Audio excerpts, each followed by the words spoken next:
ನಮಸ್ತೆ ಫ್ರೆಂಡ್ಸ್, ನಾನು AIDSO ಇಂದ all India democratic students organisation ವಿದ್ಯಾರ್ಥಿ ಸಂಘಟನೆ ಕರ್ನಾಟಕ ಸ್ಟೇಟ್ ಕಮಿಟಿಯಿಂದ ನಾವು ಇಂದು ಪ್ರೋಗ್ರಾಮನ್ನು ತಗೊಂಡಿದ್ದೀವಿ. ಏನಂತ ಹೇಳಿದರೆ, ದ್ವಿತೀಯ PUC ಪರೀಕ್ಷೆಗಳನ್ನು ಎದುರಿಸುತ್ತಿರುವ ವಿದ್ಯಾರ್ಥಿಗಳಿಗೆ ನೆರವಾಗಿ ಉಪನ್ಯಾಸ ಸಮಾಲೆ ಅಂತ ಹೇಳಿ ಒಂದು. ಸೊ ಇದನ್ನ ಫಸ್ಟ್ ಆಫ್ ಆಲ್ ನಾವು ತಗೊಳ್ತಿರೋ ಉದ್ದೇಶ ಅಂತ ಹೇಳಿದರೆ, ಸೊ ನಿಮಗೆಲ್ಲ ಗೊತ್ತಿದೆ, AIDSO ವಿದ್ಯಾರ್ಥಿ ಸಂಘಟನೆ ಹಲವಾರು ವರ್ಷಗಳಿಂದ ವಿದ್ಯಾರ್ಥಿಗಳ ಸಮಸ್ಯೆನ ತಗೊಂಡ್ಬಿಟ್ಟು ಹೋರಾಟಗಳನ್ನ ಕಟ್ತಾ ಬರ್ತಿದೆ. ಯಾವುದೇ ಸಮಸ್ಯೆ ಬಂದ್ರೂ ವಿದ್ಯಾರ್ಥಿಗಳು ಕ್ರೈಸಿಸ್ ಅಲ್ಲಿ ಇದ್ದಾರೆ ಅಂದಾಗ ನಾವು ಅವರ ಸಮಸ್ಯೆಗೆ ಸ್ಪಂದಿಸಿ ಇವತ್ತು ಎಷ್ಟೋ ಹೋರಾಟಗಳನ್ನ ಕಟ್ಟಿದೀವಿ, ಎಷ್ಟೋ ಯಶಸ್ವಿ ಹೋರಾಟಗಳು ಆಗಿದೆ. ಸೊ ಹಾಗಾಗಿ ನಾವು ಈ ಒಂದು ಉಪನ್ಯಾಸ ಸಮಾಲನೆ ತಗೊಳ್ಳೋಕೆ ಕಾರಣ ಅಂತ ಹೇಳಿದ್ರೆ, ಇವತ್ತು ನಾವು ನೋಡ್ತಾ ಇದ್ದೀವಿ, ಕೋವಿಡ್ ಸಿಚುವೇಶನ್ ಅಲ್ಲಿ ಆನ್ಲೈನ್ ಕ್ಲಾಸಸ್ಗಳಾಗಿ ಎಷ್ಟೋ ಸ್ಟೂಡೆಂಟ್ಸ್ ಆಫ್ಲೈನ್ ಕ್ಲಾಸಸ್ ಅಟೆಂಡ್ ಆಗಕ್ಕಾಗಿಲ್ಲ.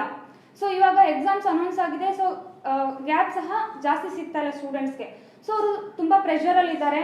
ಸೊ ಆ ಪ್ರೆಷರಲ್ಲಿ ಇದ್ದು ಎಷ್ಟೋ ಸ್ಟೂಡೆಂಟ್ಸ್ಗಳು ಓದ್ಕೊಳಕ್ಕಾಗ್ದೇನೆ, ಮನೇಲಿಗೂ ಉತ್ತರ ಕೊಡೋಕ್ಕಾಗ್ದೇನೆ ಸೂಸೈಡ್ ಮಾಡ್ಕೊಂಡಿರೋ ಘಟನೆಗಳನ್ನ ನೋಡ್ತಾ ಇದ್ದೀವಿ. ಇಂಜಿನಿಯರಿಂಗ್ ವಿದ್ಯಾರ್ಥಿ ಇರ್ಬೋದು ಅಥವಾ ಮೆಡಿಕಲ್ ವಿದ್ಯಾರ್ಥಿಗಳು. ಸೊ ಅದೇ ಥರ ಎಲ್ಲ ತರಗತಿಯಲ್ಲಿ ಇರ್ತಕ್ಕಂಥ ವಿದ್ಯಾರ್ಥಿಗಳು ಪ್ರೆಷರಲ್ಲಿ ಇದ್ದಾರೆ. ಆ ಹಿನ್ನೆಲೆಯಲ್ಲಿ ಅವರ ಒಂದು ಪ್ರೆಷರ್ನ ತೆಗಿಬೇಕು, ಹಾಗೇನೆ ನಾವು ಅವ್ರ ಜೊತೆಗೆ ಇದ್ದೇವೆ ಅಂತ ಹೇಳಿ ಧೈರ್ಯನ ಕೊಡ್ತಾ ಈ ಒಂದು ಕಾರ್ಯಕ್ರಮನ ನಾವು ಸ್ಟಾರ್ಟ್ ಮಾಡ್ತಾ ಇದ್ದೀವಿ. ಹಾಗೇನೆ ಇವತ್ತು ನಮ್ಮ ಜೊತೆ ಈ ಉಪನ್ಯಾಸನ ನಡೆಸ್ಕೊಡ್ಲಿಕ್ಕೆ ಇವತ್ತು ಫಸ್ಟ್ ಆಗಿ ಇಂಗ್ಲಿಷ್ ಲೆಕ್ಚರಿಂಗ್ ಇರುತ್ತೆ ಸೆಕೆಂಡ್ PUC ಅವ್ರಿಗೆ. ಇಲ್ಲಿಯ ಮೇನ್ ಅಂದ್ರೆ ಈ ಒಂದು ಉಪನ್ಯಾಸನ ನಡೆಸ್ಕೊಡ್ಲಿಕ್ಕೆ ಶ್ರೀ ಸುಬ್ರಾಜು ಅಂತ ಹೇಳಿ ಇಲ್ಲಿ ಖ್ಯಾತ ಇಂಗ್ಲಿಷ್ ಉಪನ್ಯಾಸಕರು, ಇಂಗ್ಲಿಷ್ ಭಾಷಾ ಉಪನ್ಯಾಸಕರವರು ಬೇರೆ ಬೇರೆ ಕಾಲೇಜಲ್ಲೂ ಸಹ ಸುಮಾರು ವರ್ಷಗಳಿಂದ ಇಂಗ್ಲಿಷ್ನ ಟೀಚ್ ಮಾಡ್ತಾ ಬರ್ತಾ ಇದ್ದಾರೆ. ಸೊ ಹಾಗೂ ಹಲವಾರು ವಿದ್ಯಾರ್ಥಿ ಹೋರಾಟಗಳಿಗೆ ಅವರು ಬೆಂಬಲ ಕೊಡ್ತಾ, ಸೊ ಎಷ್ಟೋ ಕಡೆ ಅವರು ಫ್ರೀ ಕೋಚಿಂಗ್ಗಳನ್ನ ಮಾಡ್ತಾ ಇದ್ದಾರೆ. ನಮಗೆ ತುಂಬ ಪ್ರೌಡ್ ಫೀಲ್ ಆಗುತ್ತೆ ಅವರ ಪ್ರೆಸೆನ್ಸ್ ನಮ್ಗೆ ಸಿಗ್ತಾ ಇರೋದು. ನಾವೆಲ್ಲ ಯುಟಿಲೈಸ್ ಮಾಡ್ಕೊಳ್ಳೋಣ. ಅವ್ರನ್ನ ನಾನು ವೆಲ್ಕಮ್ ಮಾಡ್ತಾ ಇದ್ದೀನಿ.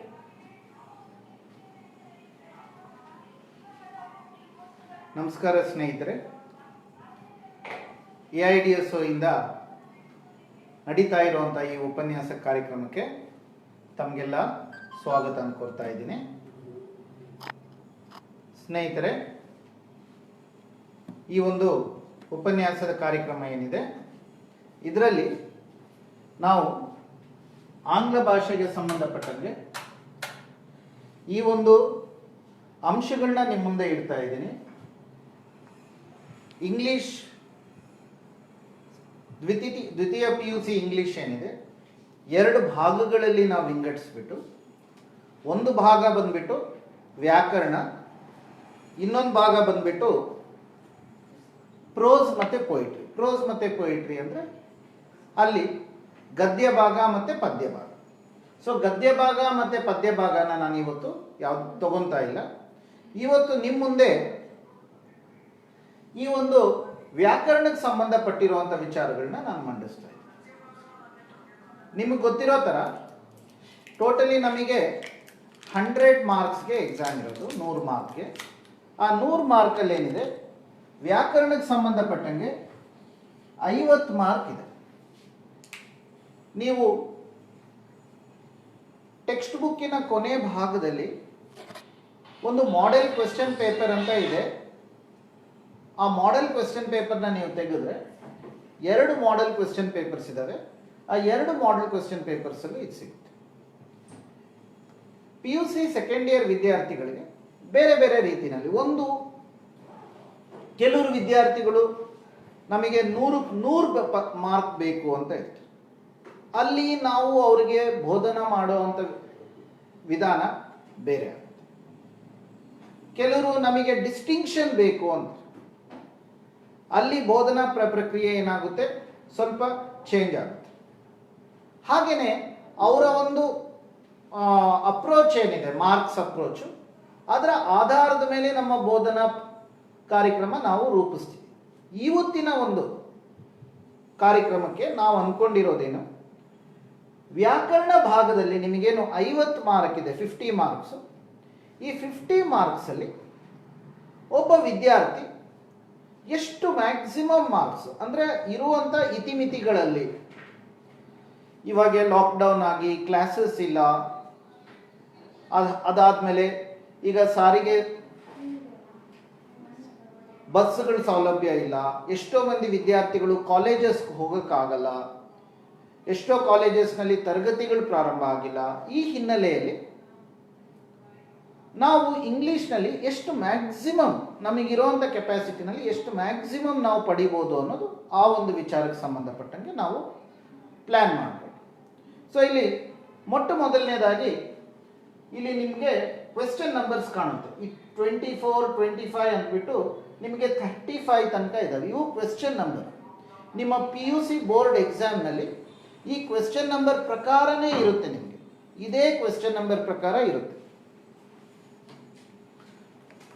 ಸೊ ನಾನು ನಿಮಗೆ ಹೇಳಬೇಕಾದ್ರೂ ಈ ಕ್ವೆಶ್ಚನ್ ನಂಬರ್ ಪ್ರಕಾರ ತಗೊಂಡು ಕ್ವೆಶ್ಚನ್ ನಂಬರ್ 25 ಪ್ರಾರಂಭ ಮಾಡ್ತೀನಿ.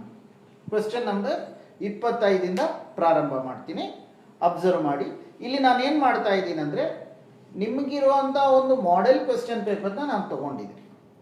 ಇವತ್ತು ಮಾಡೆಲ್ ಕ್ವೆಶ್ಚನ್ ಪೇಪರ್ನ ತಗೊಂಡು ಒಂದೊಂದು ಕ್ವೆಶ್ಚನ್ನ ನಿಮಗೆ ಹೇಗೆ ನೀವು ಇದನ್ನು ಸಾಲ್ವ್ ಮಾಡ್ಬೋದು, ಅಲ್ಲಿ ವಿದ್ಯಾರ್ಥಿಯಿಂದ ಏನು ಬಯಸ್ತಾರೆ ಅನ್ನೋದನ್ನು ನಿಮ್ಮ ಮುಂದೆ ನಾನು ಇಡ್ತೀನಿ. ಓಕೆ,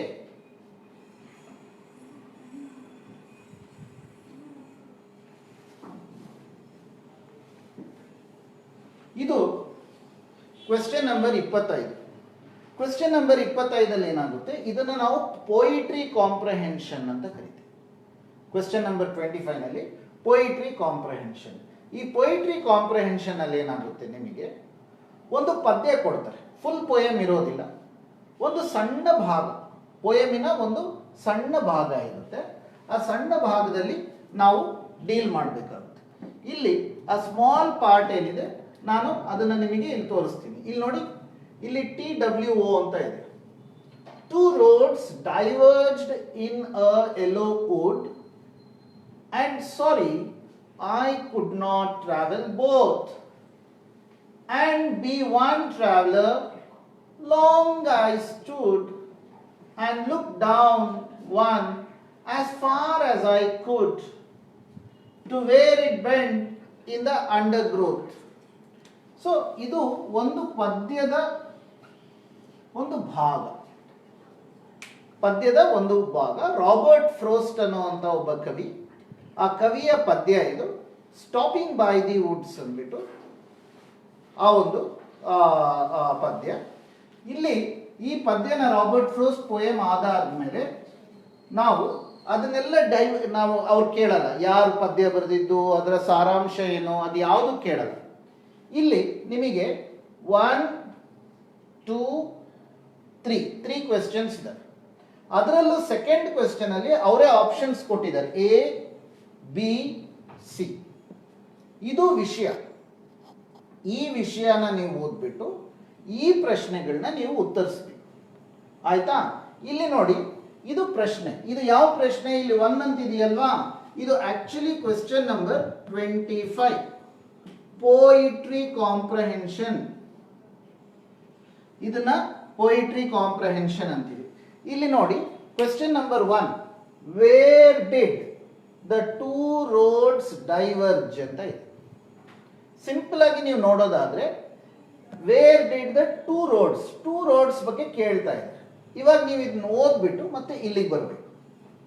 ಇಲ್ಲಿ 2 roads ಅಂತ ಇದೆ, TWO. 2 roads diverged in a yellow wood. ಇಲ್ಲಿ ನೋಡಿ, ಇಲ್ಲಿ ಡೈವರ್ಜ್ ಅಂತ ಇದೆ, ಡೈವರ್ಜ್ ಅಂತ ಇದೆ. ಎಲ್ಲಿ? ಇನ್ ಅ ಯೆಲ್ಲೋ ವುಡ್. ಆಯ್ತಾ? ಇವಾಗ ನೀವೇನ್ ಮಾಡಬೇಕು, ನಿಮ್ಮ ಒಂದು ಆನ್ಸರ್ ಶೀಟ್ ನಲ್ಲಿ ಕ್ವೆಶ್ಚನ್ ನಂಬರ್ 25, ಇದು ಮಾರ್ಜಿನ್ ಈ ಕಡೆ 1 ಹಾಕೊಂಡು, ಇನ್ ಅ ಯೆಲ್ಲೋ ವುಡ್. ಇಲ್ಲಿ ವುಡ್ ಅಂದ್ರೆ ಕಾಡು ಅಂತ ಅರ್ಥ, ಕಟ್ಟಿಗೆ ಅಂತ ಅಲ್ಲ. ವುಡ್ ಅಂದ್ರೆ ಕಾಡು. ಇಷ್ಟೇ ಬರಿಬೇಕಾಗಿದೆ. ಇಲ್ಲಿ ನಿಮ್ಗೆ ಎಷ್ಟು ಮಾರ್ಕ್ ಬಂತು? 1 ಮಾರ್ಕ್ ಬಂತು. ಪ್ರಶ್ನೆ ಇಲ್ಲಿದೆ, ಉತ್ತರ ಇಲ್ಲಿದೆ. ನೀವು ಈ ಪ್ರಶ್ನೆಗೆ ಆನ್ಸರ್ನ ಹುಡುಕೋ ಅಷ್ಟು ಕೆಪಾಸಿಟಿ ನಿಮ್ಗಿರ್ಬೇಕು. ಕ್ಲಿಯರ್ ಆಗ್ತಾ ಇದೆಯಾ? ಎರಡನೇದು ನೋಡಿ, ದ ವರ್ಡ್ ಬೋತ್ ಅಂತ ಇದೆ ಇಲ್ಲಿ. Both in the second line refers to. Okay, both ಅಂದ್ರೆ ಏನು? ಇಲ್ಲಿ ಬೋತ್ ಅಂದ್ರೆ ಇಲ್ಲಿ ಹೌ ಮೆನಿ ರೋಡ್ಸ್? ಇಲ್ಲಿ 2 ರೋಡ್ಸ್, 2 ರಸ್ತೆಗಳು. ಈ 2 ರಸ್ತೆಗಳು, ಆ ಕಾಡಲ್ಲಿ 2 ರಸ್ತೆಗಳಿದಾವೆ. ಸೊ ಈ 2 ರಸ್ತೆಗಳಿಗೆ ಅವ್ರು ಯಾವ್ದು ತಗೊಂಡಿದ್ದಾರೆ? ಬೋತ್ ಅನ್ನೋದು ತಗೊಂಡಿದ್ದಾರೆ. ಯಾಕಂದ್ರೆ ಅವ್ರು ಇರೋದು ಒಬ್ರೆ, is only one traveller. So ಅಲ್ಲೇನ್ ಕೇಳ್ತಾರೆ? The word both in the second line refers to two travellers, two woods, two roads. ಈ ಯಾವ್ದಿದು? The word both. ಈ ಬೋತ್ ಅನ್ನೋದು ಸೆಕೆಂಡ್ ಲೈನ್ ಅವರೇ ಕೊಟ್ಟಿದ್ದಾರೆ. Okay, so second line observe ಮಾಡಿ. ಇದು ಫಸ್ಟ್ ಲೈನ್ ಆಯ್ತು, ಇದು ಸೆಕೆಂಡ್ ಲೈನ್. ಇಲ್ಲಿ ಬೋತ್ ಅಂತ ಇದೆ. Okay, the word both. ಈ ಬೋತ್ ಅಂದ್ರೆ ಏನಪ್ಪಾ? ಒಂದು ಟ್ರಾವೆಲರ್ಸ್. ಇಲ್ಲಿ ಇವರೊಬ್ಬರೇ ಇರೋದು, ಐ ಅಂತ ಇದ್ದಾರೆ, ಇವರೊಬ್ಬರೇ ಇರೋದು. ಹಾಗಾಗಿ ಇದು ಆನ್ಸರ್ ಅಲ್ಲ. ವುಡ್ಸ್, ಇಲ್ಲಿ ವುಡ್ ಅಂತ ಇದೆ, ಬಟ್ ಇಲ್ಲಿ ವುಡ್ಸ್ ಅಂತ ಇದೆ, ಮತ್ತೆ ಎಲ್ಲೂ ನಮ್ಗೆ ಇನ್ನೊಂದು ವುಡ್ ಬಗ್ಗೆ ರೆಫರೆನ್ಸ್ ಇಲ್ಲ. ಹಾಗಾಗಿ ಇದು ಆನ್ಸರ್ ಅಲ್ಲ. ಮತ್ತು ಉಳ್ಕೊಂಡಿರೋದು ಯಾವುದು? By default roads. ಸೊ ಇದು ಆನ್ಸರ್. ಇದು ಒಂದು ರೀತಿ ನೀವು ಹುಡುಕೋದು. ಇನ್ನೊಂದು ಕರೆಕ್ಟ್ ಆನ್ಸರ್ ನೀವು ಹೋಗ್ಬೇಕಾದ್ರೆ, and sorry I could not travel both. Both ಅಂದ್ರೆ ಏನಪ್ಪಾ? ರೋಡ್ ನಂಬರ್ 1, ರೋಡ್ ನಂಬರ್ 2, 2 ನಾನು ಒಬ್ಬನೇ ಟ್ರಾವೆಲರ್ ಇರೋದು, 2 ರಸ್ತೆಗಳಲ್ಲೂ ನಾನು ಹೋಗಕ್ಕಾಗಲ್ಲ. ಸೊ ನನ್ನ ಆನ್ಸರ್ ಬಂದ್ಬಿಟ್ಟು ರೋಡ್ಸ್. ಸೊ ನಾನೇನ್ ಮಾಡ್ತೀನಿ ಇವಾಗ, ನನ್ನ ಆನ್ಸರ್ ಶೀಟ್ ನಲ್ಲಿ 2 ಅಂತ ಇದೆಯಲ್ವಾ, ಈ 2 ನಲ್ಲಿ ಏನಾಗುತ್ತೆ, ನಾನು ಇಲ್ಲಿ ಆಪ್ಷನ್ ಸಿ ಅಂತ ಇದೆ, ಇಲ್ಲಿ ಸಿ ಅಂತ ಬರೆದು ರೋಡ್ಸ್ ಅಂತ ಬರೀತೀನಿ. ನೆಕ್ಸ್ಟ್ ಇನ್ನು ಒಂದೇ ಒಂದು ಪ್ರಶ್ನೆ ಉಳ್ಕೊಂಡಿದೆ. ಏನದು?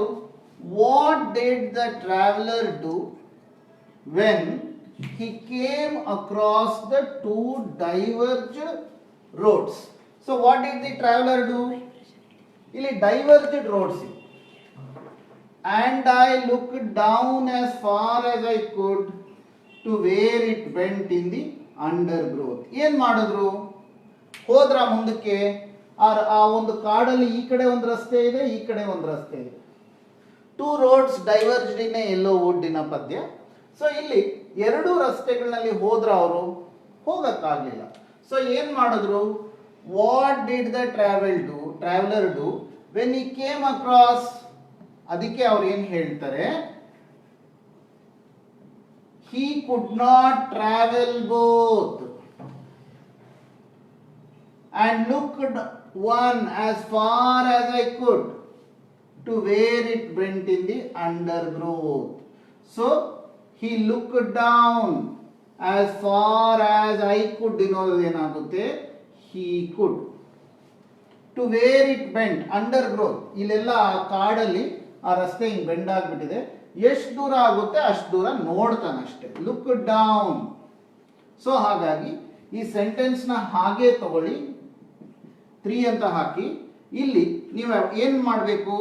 What did the traveller do, ನೀವು ಒಂದೇ ಒಂದು ಪದ ಆಡ್ ಮಾಡಿ. The traveller look down as far as, I ಇರೋದೇನ್ ಮಾಡಿ? ಹಿ ಮಾಡಿ could. The traveler looked down as far as he could. ಮುಗೀತು. ಸೊ ಇಷ್ಟು ನೀವು ಮಾಡೋದಾದ್ರೆ ನಿಮಗೆ ಇಲ್ಲಿ 3 ಮಾರ್ಕ್ ಬರುತ್ತೆ. ಇದು ನಿಮಗೆ ಯಾವುದಾದ್ರೂ ನೀವು PU ಬೋರ್ಡಿನ ಒಂದು ವೆಬ್ಸೈಟ್ ಓಪನ್ ಮಾಡಿಕೊಂಡ್ರೆ, ನೀವು ನಿಮ್ಮ ಆನ್ಲೈನ್ ಗೂಗಲ್ಗೆ ಹೋಗ್ಬಿಟ್ಟು PUC ಸೆಕೆಂಡ್ ಇಯರ್ ಇಂಗ್ಲಿಷ್ ಅಂತ ಟೈಪ್ ಮಾಡಿದ್ರೆ ನಿಮಗೆ ಸಾಕಷ್ಟು ಮಾಡೆಲ್ ಕ್ವೆಶ್ಚನ್ ಪೇಪರ್ಸ್ ಎಲ್ಲ ಓಪನ್ ಆಗುತ್ತೆ. ಆ ಮಾಡೆಲ್ ಕ್ವೆಶ್ಚನ್ ಪೇಪರ್ಸ್ನಲ್ಲಿ ಈ ಥರದ್ದು ಕ್ವೆಶ್ಚನ್ ನಂಬರ್ 25ನ ನಾವು ಪೊಯಿಟ್ರಿ ಕಾಂಪ್ರಹೆನ್ಷನ್ ಅಂತ ಕರಿತೀವಿ. ಓಕೆ. ಸೊ ಈ ಪೊಯಿಟ್ರಿ ಕಾಂಪ್ರಹೆನ್ಷನ್ ನಲ್ಲಿ ನಿಮಗೆ ಒಂದು ಸಂಪೂರ್ಣ ಪೊಯಮ್ ಇರಲ್ಲ, ಸಂಪೂರ್ಣ ಪದ್ಯ ಇರೋದಿಲ್ಲ. ಪದ್ಯದ ಒಂದು ಸಣ್ಣ ಭಾಗ ಇರುತ್ತೆ. ಆ ಸಣ್ಣ ಭಾಗದಿಂದ ನಿಮಗೆ 3 ಪ್ರಶ್ನೆಗಳು ಕೇಳ್ತಾರೆ. ಆ 3 ಪ್ರಶ್ನೆಗಳಿಗೆ ಇಲ್ಲೇ ಉತ್ತರ ಇರುತ್ತೆ. ನೀವು ನಿಧಾನಕ್ಕೆ ನೋಡಿ ಆ ಉತ್ತರಗಳನ್ನ ನೀವು ಬರೀಬೇಕು. 1 ಸಲ 2 ಸಲ ನೀವು ಪ್ರಾಕ್ಟೀಸ್ ಮಾಡಿದ್ರೆ ನಿಮಗೆ ಅದು ಕ್ಲಿಯರ್ ಆಗುತ್ತೆ. ಓಕೆ. ಇಲ್ಲಿಂದ ನಾವು ನೆಕ್ಸ್ಟ್ ಕ್ವೆಶ್ಚನ್ಗೆ ಹೋಗೋಣ. ಇದು ನಿಮಗೆ 3 ಮಾರ್ಕಿನ ಪ್ರಶ್ನೆ. ಇದು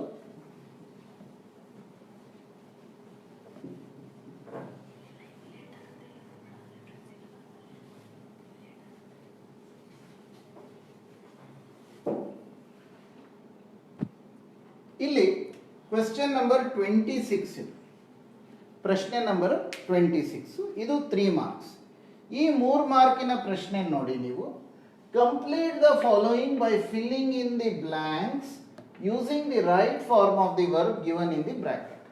ಆಕ್ಚುಲಿ ಈ ಒಂದು ಪ್ರಶ್ನೆನಲ್ಲಿ ಏನಿದೆ ನಿಮಗೆ ಫಿಲ್ ಅಪ್ ದಿ ಬ್ಲಾಂಕ್ಸ್. ಇದು ಇಲ್ಲಿ ಅವರೇ ಕ್ರಿಯಾಪದಗಳನ್ನ ಕೊಟ್ಟಿರ್ತಾರೆ. ಇಲ್ಲಿ ನೋಡಿ, ಇಲ್ಲಿ ಕಾಲ್ ಅಂತ ಇದೆ, ಇಲ್ಲಿ ಡಿಸೈಡ್ ಇದೆ, ಇಲ್ಲಿ ಸೆಂಡ್ ಇದೆ, ಅವರೇ ಕೊಟ್ಟಿರ್ತಾರೆ. ಈಗ ಬಹಳ ಸಿಂಪಲ್ ಲೆವೆಲ್ ಅಲ್ಲಿ ನೋಡೋಣ. ಫಸ್ಟ್ ಸಿಂಪಲ್ ಲೆವೆಲ್ ಅಲ್ಲಿ ನೋಡಿದಾಗ ನಾನು ನಿಮಗೆ ಏನು ಹೇಳ್ತೀನಿ, ನಿಮಗೆ ಸಿಂಗುಲರ್ ಪ್ಲೂರಲ್ ಏಕವಚನ ಬಹುವಚನ ಅಷ್ಟು ನಿಮಗೆ ಡಿಫ್ರೆನ್ಶಿಯೇಟ್ ಮಾಡಕ್ ಬಂದ್ರೆ ಟು ಸ್ಟಾರ್ಟ್ ವಿತ್ ಅದು ಸಾಕು. ಫಸ್ಟ್ ನೀವೇನ್ ಮಾಡಬೇಕು ಅಂತ ಹೇಳಿದ್ರೆ, ಇಲ್ಲಿ ಡ್ಯಾಶ್ ಇದೆ. ಈ ಡ್ಯಾಶ್ಗಿನ ಮುಂಚೆ ಇಲ್ಲಿ ಒಂದು ಪದ ಇದೆ, ಕೌನ್ಸಿಲ್ ಅಂತ ಇದೆ. ಇದನ್ನು ಸ್ವಲ್ಪ ಮುಂದಕ್ಕೆ ತಗೊಂಡೋದ್ರೆ ಅ ಕೌನ್ಸಿಲ್ ಆಗುತ್ತೆ. ಆಯ್ತಾ? ಇವಾಗ ಇದು ಯಾವ ಪದ, ಯಾವ ಲೆಸನ್ ಇದು? ಟು ಡಿಯರ್ ಅನ್ನೋವಂಥ ಒಂದು ಪಾಠದಿಂದ ತೆಗೆದಿರೋದು. ಇವಾಗ ಟು ಡಿಯರ್ ಅನ್ನೋ ಲೆಸನ್ ಏನಿದೆ ಅದ್ರ ಬಗ್ಗೆ ನಾವೇನು ಇವಾಗ ವರಿ ಮಾಡ್ತಾ ಇಲ್ಲ, ಅದ್ರ ಬಗ್ಗೆ ನಾವೇನು ಡೀಲ್ ಮಾಡ್ತಾ ಇಲ್ಲ. ಟು ಡಿಯರ್ ಬಗ್ಗೆ ಈ ಟು ಡಿಯರ್ ಲೆಸನ್ ನಲ್ಲಿ ಒಂದು ಭಾಗ ಅಲ್ಲಿ ಅ ಕೌನ್ಸಿಲ್ ಅಂತ ಕೊಟ್ಟಿದ್ದಾರೆ. ಈಗ ಅ ಅಂತ ಹೇಳಿದ್ರೆ ನಾನು ಇದು ಅ ಪೆನ್ ಅಂತ ಹೇಳ್ತೀನಿ, ಇದು ಅ ಬೋರ್ಡ್ ಅಂತ ಹೇಳ್ತೀನಿ. ಅದೇ ತರ ಇವಾಗ 2 ಪೆನ್ಸ್ ಆಯ್ತು, ಇದು ಸಿಂಗುಲರ್ ಆಯ್ತು ಏಕವಚನ, ಇದು ಪ್ಲೂರಲ್ ಬಹುವಚನ. ಅದೇ ತರ ಇಲ್ಲಿ ಅ ಕೌನ್ಸಿಲ್ ಒಂದೇ. ನೀವೇನ್ ಮಾಡಿ ಅಂತ ಹೇಳಿದ್ರೆ, ಟು ಸ್ಟಾರ್ಟ್ ವಿತ್ ಸಿಂಗುಲರ್ ಬಂದಾಗ ಇಲ್ಲಿ ವಾಸ್ ಅಂತ ಹಾಕಿ ಫಸ್ಟ್. ಯಾಕಂದ್ರೆ ಈ ಕಥೆಗಳು ನಡೆದೋಗಿದ್ದಾರೆ. ಸೊ ಕಥೆನ ಟಾಲ್ಸ್ಟಾಯ್ ಬರಿಬೇಕಾದ್ರೆ ಅದನ್ನ ಭೂತಕಾಲದಲ್ಲಿ ಬರೆದಿದ್ದಾರೆ, ಪಾಸ್ಟ್ ಟೆನ್ಸ್ ಅಲ್ಲಿ. ಸೊ ಹಾಗಾಗಿ ನಾವು ಬರಿಬೇಕಾದ್ರೂ ಇಲ್ಲೇನು ಹಾಕಿದೀವಿ, ವಾಸ್ ಹಾಕಿ. ಆಮೇಲೆ ಇಟ್ ಅಂತ ಇದೆ, ಇಟ್ ಆದ್ಮೇಲೆ ಮತ್ತೆ ಡ್ಯಾಶ್ ಇದೆ, ಇಲ್ಲಿ ಡಿಸೈಡ್ ಅಂತ ಇದೆ. It is a marker, it is a marker ಏಕವಚನ. ವಾಸ್ ಆಯ್ತಾ? ಆಮೇಲೆ to write a letter to the French government, the letter dash the letter. ಮತ್ತೆ ನಿಮ್ಗೆ ಏಕವಚನ ಬಂತು ಸಿಂಗುಲರ್. ಇವಾಗ ಏನ್ ಮಾಡಿ, ಮತ್ತೆ ವಾಸ್ ಹಾಕಿ. ಇವಾಗ ನಿಮ್ಗೆ ಪ್ರಶ್ನೆ ಬರ್ಬೋದು, ಸರ್ ಸಿಂಗುಲರ್ ಬಂದಾಗ ನೀವು ವಾಸ್ ಹಾಕ್ತಾ ಇದ್ದೀರಾ, ಏಕವಚನ ಬಂದ್ರೆ, ಬಹುವಚನ ಪ್ಲೂರಲ್ ಬಂದ್ರೆ ಏನ್ ಹಾಕ್ಬೇಕು? ಪ್ಲೂರಲ್ ಬಂದ್ರೆ ವರ್ ಹಾಕೋಣ. ಆಯ್ತಾ? ಪ್ಲೂರಲ್ ಬಂದ್ರೆ ಒಂದಕ್ಕಿಂತ ಜಾಸ್ತಿ. ಫಾರ್ ಎಕ್ಸಾಂಪಲ್ ಇಲ್ಲಿ ಲೆಟರ್ಸ್ ಅಂತ ಇದ್ರೆ ಅವಾಗ ವರ್ ಅಂತ ಮಾಡೋಣ. ಈಗ ಇಟ್ ಬದಲು ದೇ ಅಂತ ಇದ್ರೆ ವರ್ ಅಂತ ಮಾಡೋಣ. ಇವಾಗ ಅದ್ರ ಬಗ್ಗೆ ನಾವು ವರಿ ಮಾಡೋದು ಬೇಡ, ಸಿಂಪಲ್ ಆಗಿ ಪ್ಲಾನ್ ಮಾಡೋಣ. ಇಲ್ಲೇನಾಯ್ತು, ಇವಾಗ ಎ ಕೌನ್ಸಿಲ್ ವಾಸ್ ಆಯ್ತು. ಇವಾಗ ನೀವೇನ್ ಮಾಡಿ, ಇದು ಕ್ರಿಯಾಪದ ಕಾಲ್, ಡಿಸೈಡ್, ಸೆಂಡ್, ಇವು ಕ್ರಿಯಾಪದಗಳು, ವರ್ಬ್ಸ್. ಇಂಗ್ಲಿಷಲ್ಲಿ ಸಮಸ್ಯೆ ಏನಂದ್ರೆ ಕ್ರಿಯಾಪದಗಳಲ್ಲಿ ಕೆಲವು ಕ್ರಿಯಾಪದಗಳನ್ನ ನಾವು ರೆಗ್ಯುಲರ್ ಅಂತ ಕರಿತೀವಿ, ಇನ್ನ ಕೆಲವು ಕ್ರಿಯಾಪದಗಳನ್ನ ಇರ್ರೆಗ್ಯುಲರ್ ಅಂತ ಕರಿತೀವಿ. ಯಾವ ಕ್ರಿಯಾಪದಗಳು ರೆಗ್ಯುಲರ್ ಆಗಿರುತ್ತೋ ಅವುಗಳಿಗೆ ನೀವು ಇಡಿನ ಸೇರಿಸ್ಬೇಕು. ಇರ್ರೆಗ್ಯುಲರ್ ಆಗಿರೋ ಕ್ರಿಯಾಪದಗಳು ನಿಮಗೆ ಗೊತ್ತಾದ್ರೆ ಅದ್ರ ಪ್ರಕಾರ ನೀವು ಬದಲಾಯಿಸಿ, ಇಲ್ಲ ನೀವು ಇಡಿ ಹಾಕಿಬಿಡಿ. ಅದು ತಪ್ಪಾಗಿದ್ರೆ ನಿಮ್ಗೆ ಮಾರ್ಕ್ಸ್ ಬರಲ್ಲ.